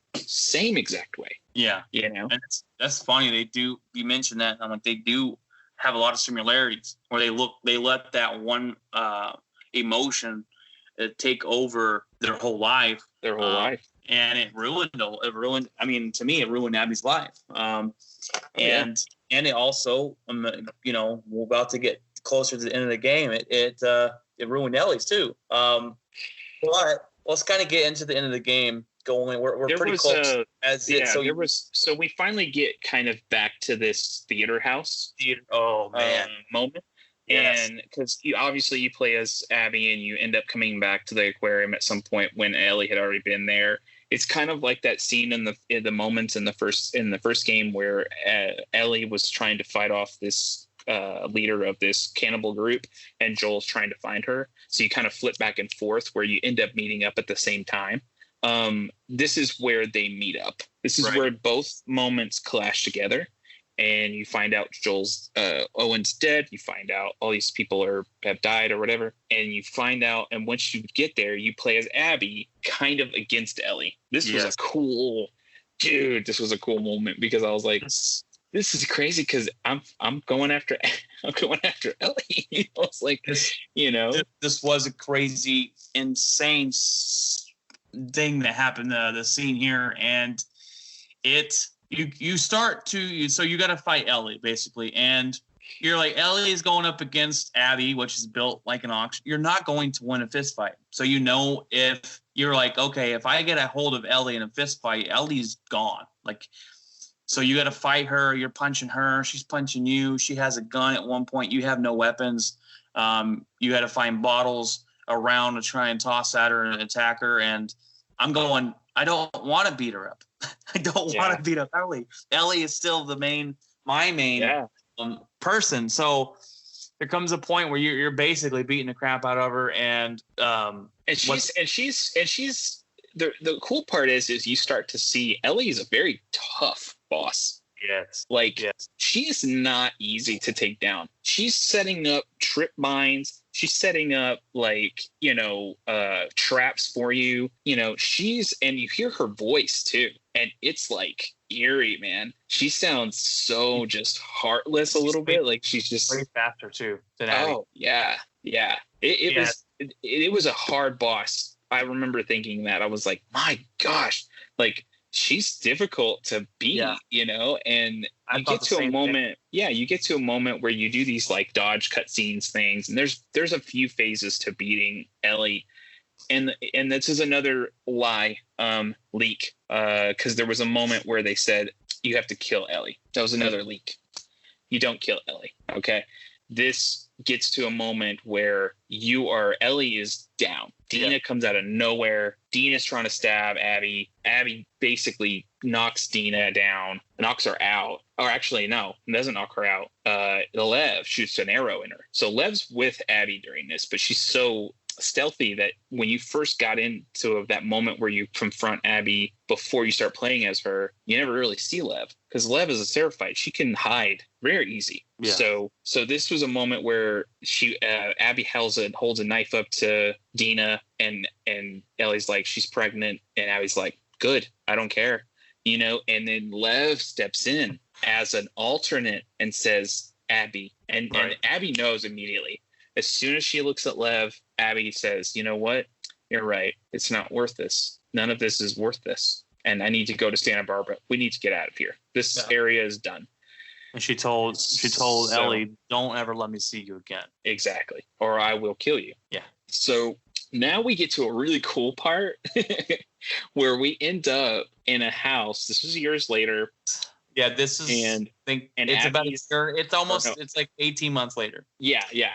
Because the baby, the size of the baby, and how the baby's born. Ellie and Dina are living in a house together on a farm, and it's a pretty cool, because it's the first kind of moment where it's like normal, for her.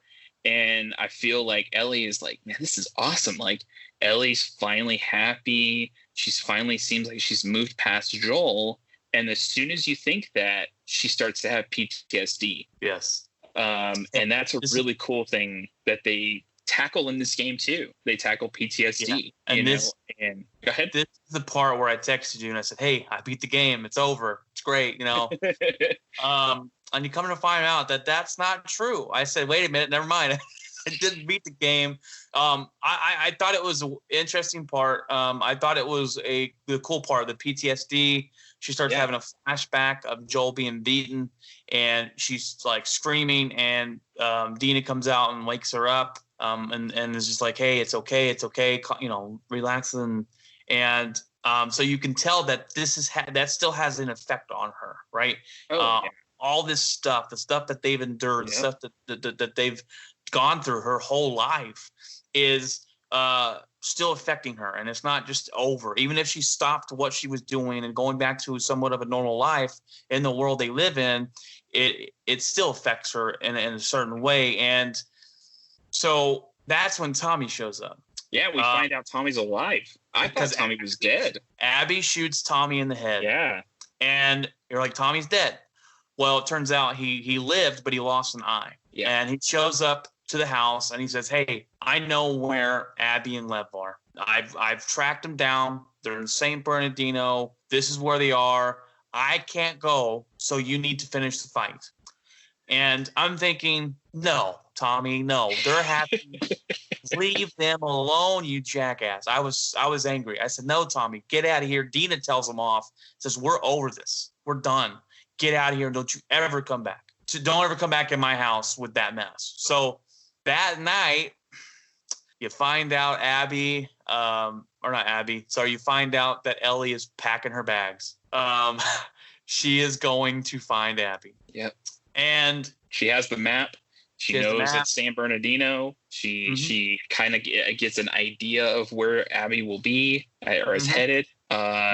This is a cool moment because then we flip back to Abby. Yes. In San Bernardino, and I was like, "This is cool." And she's looking for the Fireflies, and she finds a bunker, little hidden space in this house, and she's calling out to Fireflies, and they tell her, "Hey, this is where we're at. We're still out here." And you're like, "Oh, there's some hope for her." And right as you leave that house, you run into a new group, and this group beats you up, and they tackle you down, beat you with a bat. All right, go back and watch the scene, Jeff, because Lev takes the biggest punch I've ever seen anybody take. Oh yeah. He gets knocked out. Lev is I don't know how old Lev is in this game at this point, but he's still a kid. And this 325-pound big man puts his whole weight and punches him in the face. Lev, and I laughed at it because I was like, "Oh my, Lev's dead. Lev just died right here in that spot." Yeah. He gets knocked out so hard, he gets hit from that to the garage door, and it was insane. So they basically take Abby and Lev, and they're torturing him. Like, yeah, torturing him. Yeah, and the interesting part about it is you there's a lot about this moment where once you and it kind of fades to black, and then we're in Ellie's perspective. Ellie's on a boat. Now she's gonna go try to find them, and it doesn't take long to find them. Like it takes maybe 30-40 minutes, and then you're kind of where they are. The cool part about this part is that you're getting a different perspective. It's sunny. It's in the daytime. It's, you get a machine gun too. Yeah. So you get some new weapons and stuff, and Ellie ends up getting trapped and hung up on a tripwire, or not a tripwire. What would that be called? It's just a trap. It's a pulley trap, and when she steps into it, it pulls her up off the ground. And what it did, though, is they sharpened a piece of this tree to make it a knife. So when she got pulled up, she flew into that piece, and it stabbed her in the side. Exactly. And it weakened her a lot. And she ends up getting out of it. She ends up biting, or actually pushing, one of these guys into an infected in the tree that was already hanging there, killing him. Then she kills this other guy that was a bigger guy, the one that actually you see when he confronts Abby. And so it's really interesting because this group is interesting. You don't know a lot about them, but they're interesting because they're different. They're different than the Seraphites. They're different than the WLF. But he tells Ellie where Abby's at. And so that's kind of interesting. You go there, and this is kind of where the moment of a lot of people got frustrated. I think this is where a lot of hate came from for this game. You end up finding out Abby is somewhere in this place, and she's by the beach. Mm-hmm. And you're kind of like, what is that? So you start to go out there, and you see this horrific stage of people tied up on these spikes, very like you obviously they're there to die basically. And I'll let you go into this real quick because I want to see your take on this moment where she finally gets towards the end. Here. So, and I'm gonna probably shock you a little bit here, Jeff. I did not love the ending of the game. Okay. I loved everything about the game except the ending. So when you got to the beach, what were you thinking? I got to the beach. I was thinking, I'm going to find Abby and I'm going to kill her, right? That's what your story has been about. And you find Abby and you find Lev and you walk, you basically save them, right? You take them, they're on this thing to die. And you basically are saving them, right? Ellie finds them. She cuts them down. They cut down Lev. You walk to the now how does Abby look? Oh, Abby looks nothing like herself. Oh yeah. Her hair's cut. She's has really short hair. When you play her in the game, she's this beefy, I'm going to knock you out one punch type of gal. And now she is skinny. Her muscles are almost gone. She looks beaten. She looks exhausted. She looks like she's been tortured, and she looks nothing like the girl that you remember her. And that was insane. You could still tell it was Abby. You had to look real hard. I had to double check like that. Yeah, Abby. And you walk up. Basically, there's two boats, and Abby puts Lev in one boat, and Ellie is actually walking in their boat. And as she does so, she gets a flashback of Joel getting beaten again. And she tells Abby, I can't let you leave. And I'm like, my thought was, are you kidding me? You just saved her. She's been through hell. She's been tortured, beaten, no telling what. She's left here for dead. And Abby says, I'm not fighting you. Like, I don't want to do this. And Ellie... She kind of gets that sense of Owen. When Owen says, I'm done with this life. I'm done doing this. I can't do it anymore because it's just not... There's nothing to it. It won't end. Right. You know? It's not going to end unless someone ends it. And she kind of pushes Abby a while, and she goes, I'm going to make you. And she puts a... Lev is still unconscious, and she puts a knife up to Lev's neck. And Abby says, Lev has nothing to do with this. And she said, you brought him into this. So they fight again. Abby has been through, I don't know, months of torture. Ellie is bleeding out from being stabbed, and she's weakened. And they get in this fist fight. They're fighting back and forth. You got a knife. You're slicing up Abby. You get to the point where you're going to kill Abby. You're holding Abby underwater, and she's about to die. And you get another flashback of Joel playing a guitar, and he's happy. And so then Ellie decides that she doesn't want to kill Abby anymore. She lets Abby up, and she says, just get out, tells her to get out of here. And they go back. Abby and Lev leave. Ellie leaves. Ellie goes back to, then Ellie ends up going back to the Jackson house that she was living with Dina. I don't think it was in Jackson, but it was close to Jackson. I don't think it was in Jackson. It's a ranch. It was like right on the outskirts, I believe, in my opinion, because Tommy and them were still coming to visit. And Dina's left. Dina tells Ellie before she leaves, I'm not doing this again. And here's why I did not like the ending of the game.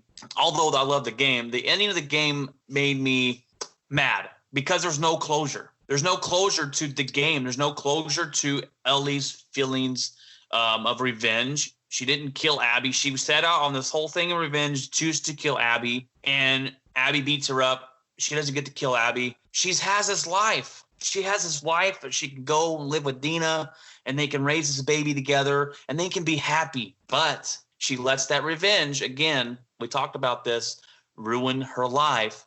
She goes to get Abby again, and she still doesn't kill Abby. So she still doesn't get it. Here's my take on this. If you notice when she has the PTSD in the barn, right? Okay, she has the baby next to her, right? Mm-hmm. Her fear made it seem when she got out of it, the baby was crying. And I think Ellie thought she had hurt JJ. That's the baby's name, is JJ. Yeah. So, and I think that's also interesting because it's JJ, Joel, Jesse, kind of cool. But so it's interesting because I think she thought she was going to hurt the baby, and I think that if she kept having PTSD, would she kill the baby, thinking that she's having PTSD over Abby? Right. And that's what scared her, because I think she thought she had hurt the baby the first time. So there's that element. There's also the element of that scene where she envisions Joel on a porch playing a guitar, happy. Joel's at peace. Right. Joel is, I think that's also an element of her being at peace with Joel's death, and also her thinking Joel's not hurting anymore. Joel's not in this world anymore. Right. Joel is all those bad things that Joel did, whether it was during his relationship with Ellie or after his relationship with or before his relationship with Ellie, those elements are gone now. Joel is in the place that everybody in this world wants to be, at peace. Right. Gone, and I think that was an image of Joel in heaven, so to speak, even though we end up finding out there's a scene that's kind of where that comes from. But I think that's what Ellie envisions Joel being like when he's gone. So I think also that the moment that happened, we end up seeing a scene after this, before she gets to that ranch house, the night before Joel died. What are you drinking? Coffee. Where'd you get that? Those people that came through last week. Oh. A little embarrassed as to what I had to trade to get it, but it's not bad.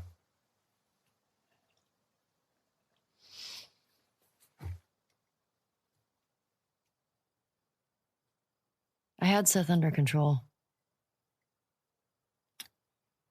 Yeah, I know. And you need to stop harassing Jesse about my patrols. Okay.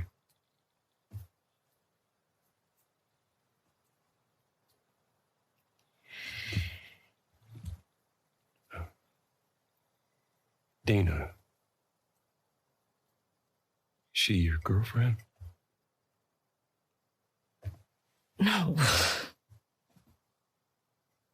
No, that was just one kiss. It doesn't mean anything. I don't know why she did that. But you do like her.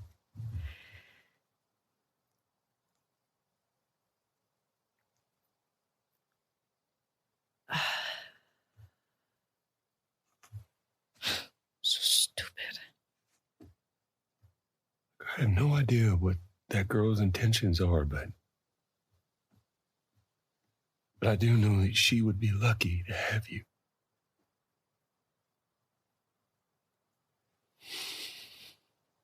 You're such an asshole. I'm not trying to. I was supposed to die in that hospital. My life would have fucking mattered. But you took that from me.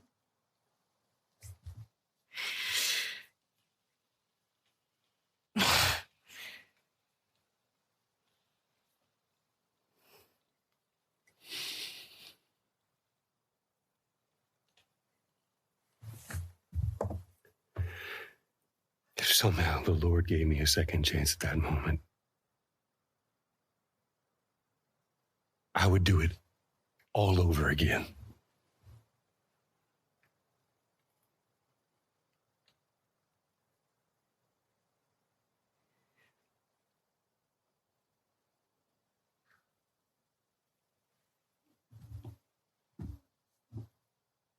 Yeah.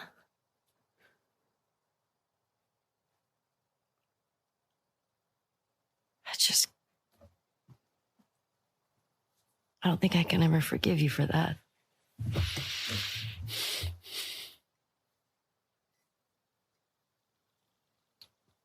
But I would like to try.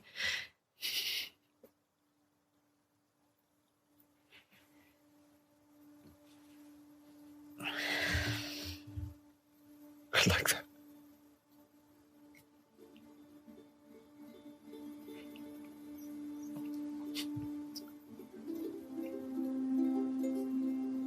Okay.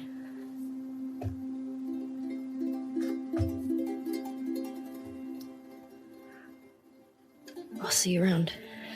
Yep.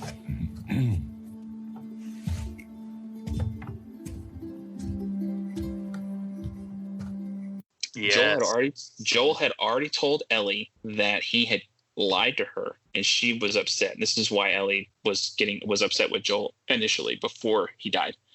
And they mended ways, and I think that was Ellie saying, I got to mend ways with him before he died. I think a lot of it was her thinking that they were on bad terms, Joel thought that she hated him, and he had to die like that, like that she hated him. And now that she remembers, she's going back and going, no, I had closure. I got to talk to him. I got to hear his apology, and I got to accept his apology. So it's her not killing Abby it's so easy for her to kill her. Yeah. It's harder for her to not. And it's just like, and I do think that we have to take into consideration, it's very possible that she went to Jackson and found Dina. We have to assume maybe, but that was the thing. Ellie was driven so much that, just like with Abby, lost everything, lost her comfortable life with the WLF. And then we have to also assume, because of Ellie's actions, she lost everything, including Dina, and same thing with Abby. Abby lost Owen. Well, and another thing, I think too is so in this game, you actually, go back and find out that Ellie finds out what happens in the first story. Ellie finds out that Joel ends up doing what he did, and she's mad at him. She's pissed, right? She's mad. She says, my life could have meant something. Yeah. You took that away from me, and I will never forgive you.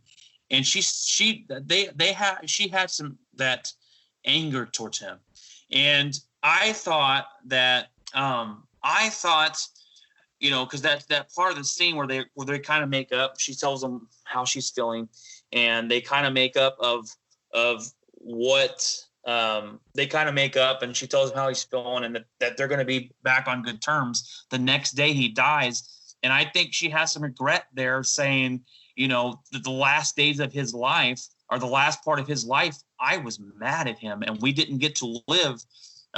We didn't get to, she wasted those last moments she could have made with him because of the fact that she was so mad at him and didn't let it go, that finally when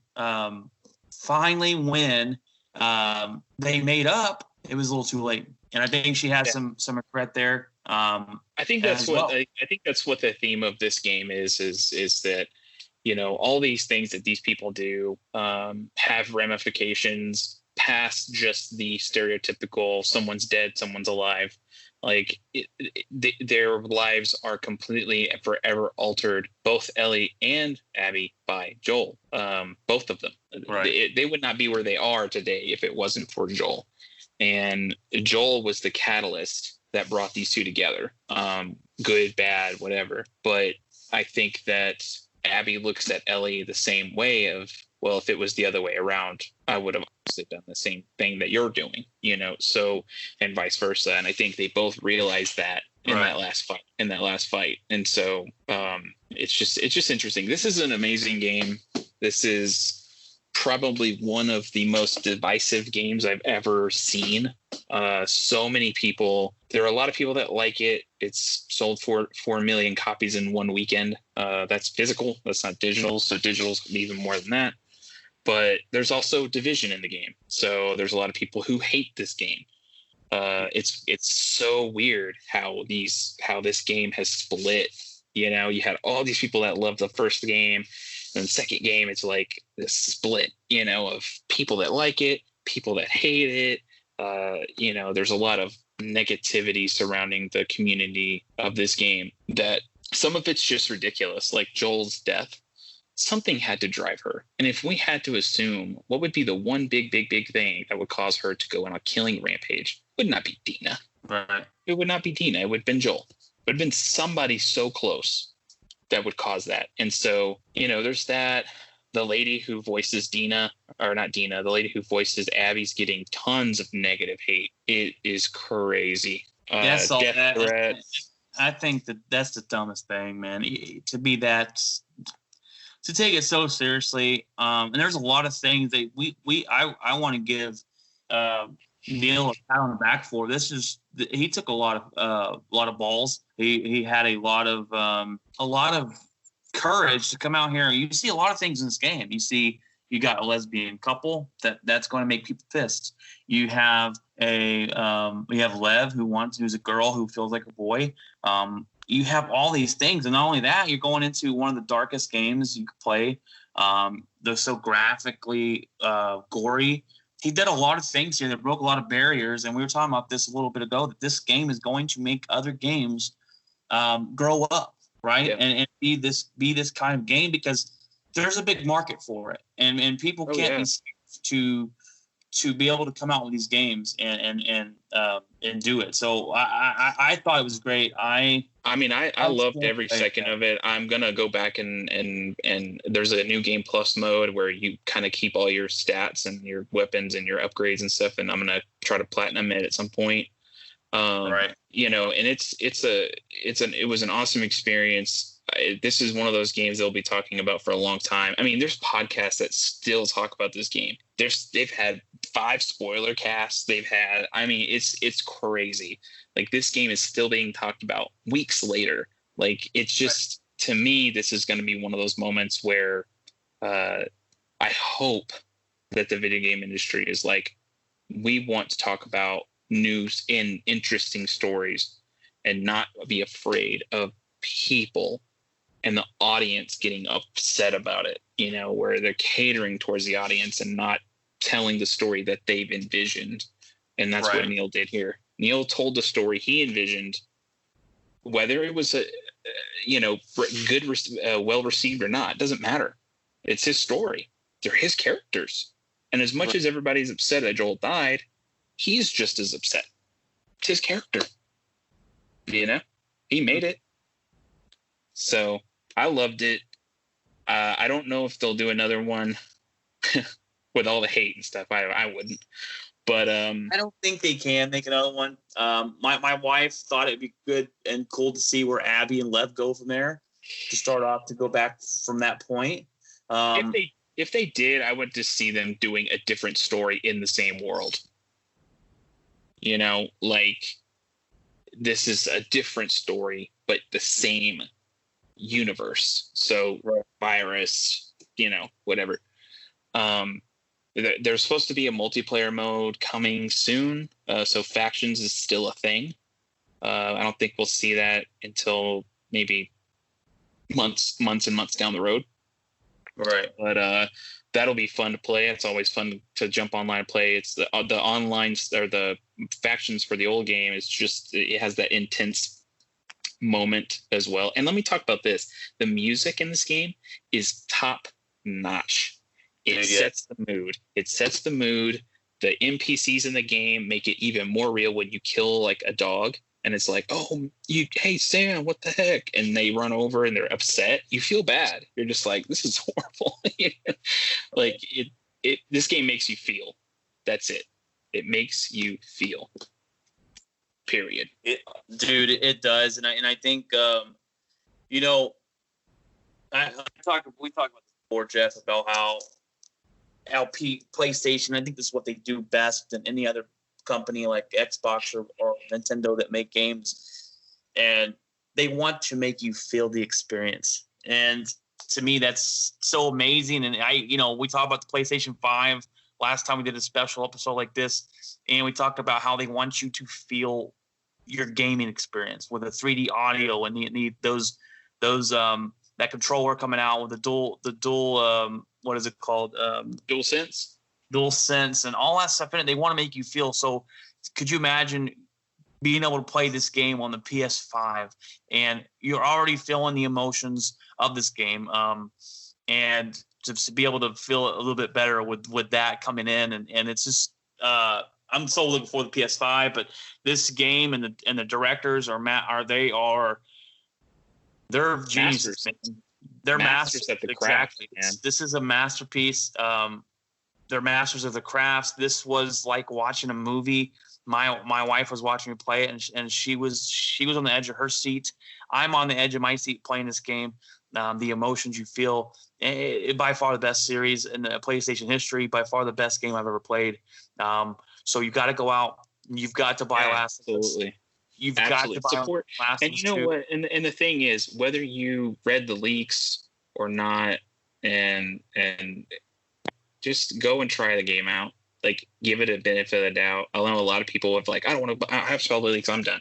Like, play the game in its normal state, where you're going beat by beat by beat, so that you know exactly the context that everything's in. Because without the context, you're not going to get this. Well, you're not going to understand it. It's funny because there's a lot of negativity around this game, and as far as reviews, but every review I've looked at and read about, they talk about how it's not a fun play and there's this revenge story, blah, blah, blah. But at the end of any of the negativity, they all had to say it's a very well put together game. It's a very good game, because it is. I don't know if you can play this game, even if you don't like the storyline, even if you don't like the ending. Like, I'm not a big fan of the ending, I can't talk ending, but you cannot play this game and say it was a bad game. No. I mean, and this is an interesting part. Whenever you started playing this game, I looked at my friends list, and every single person was playing this game. Yes, including one of your friends. Was it Omar?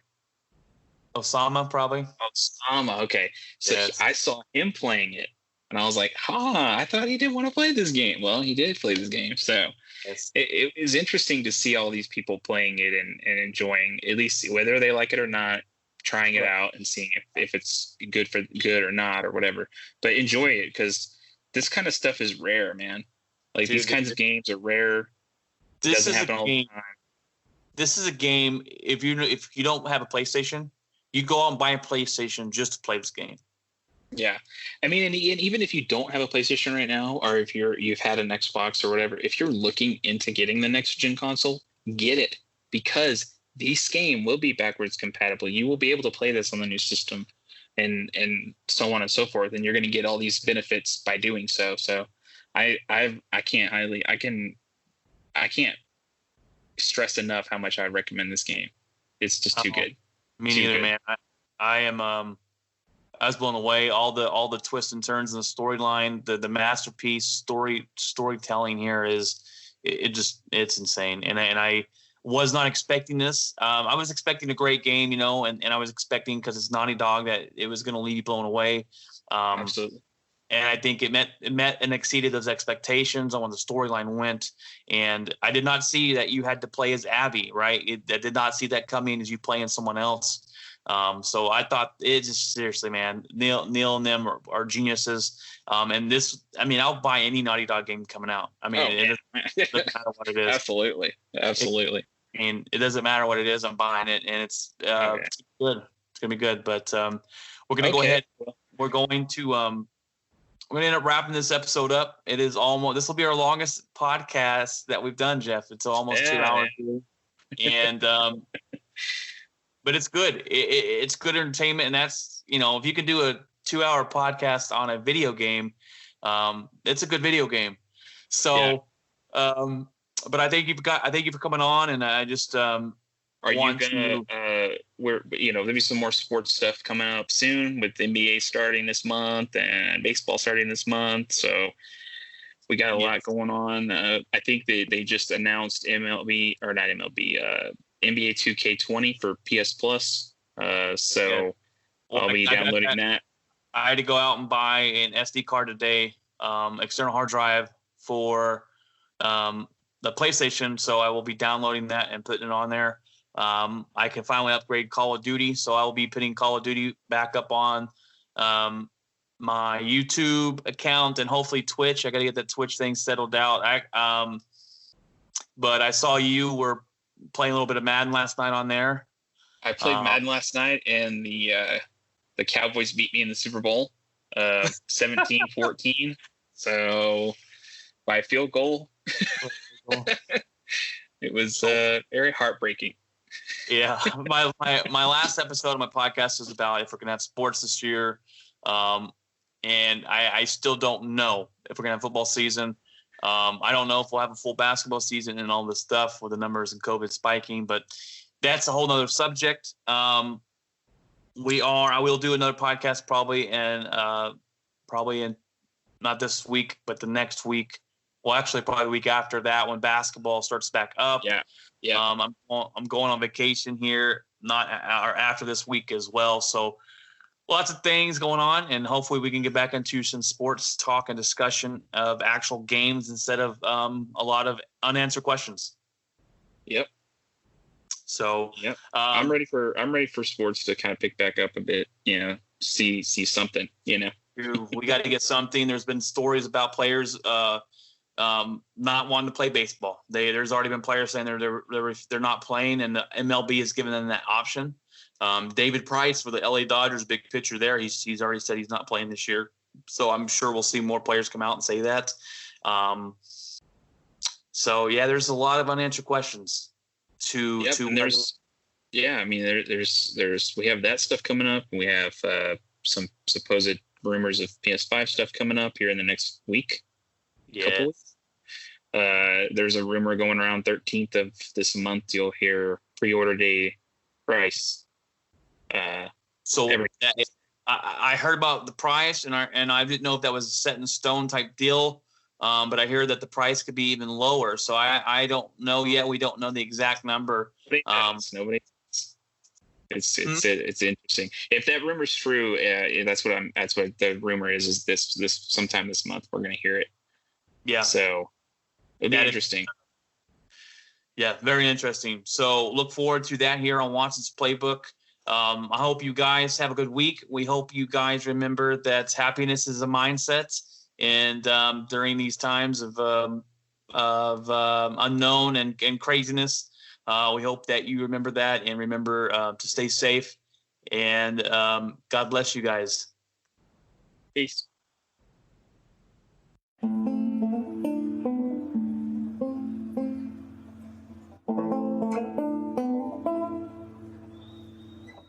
Thank you.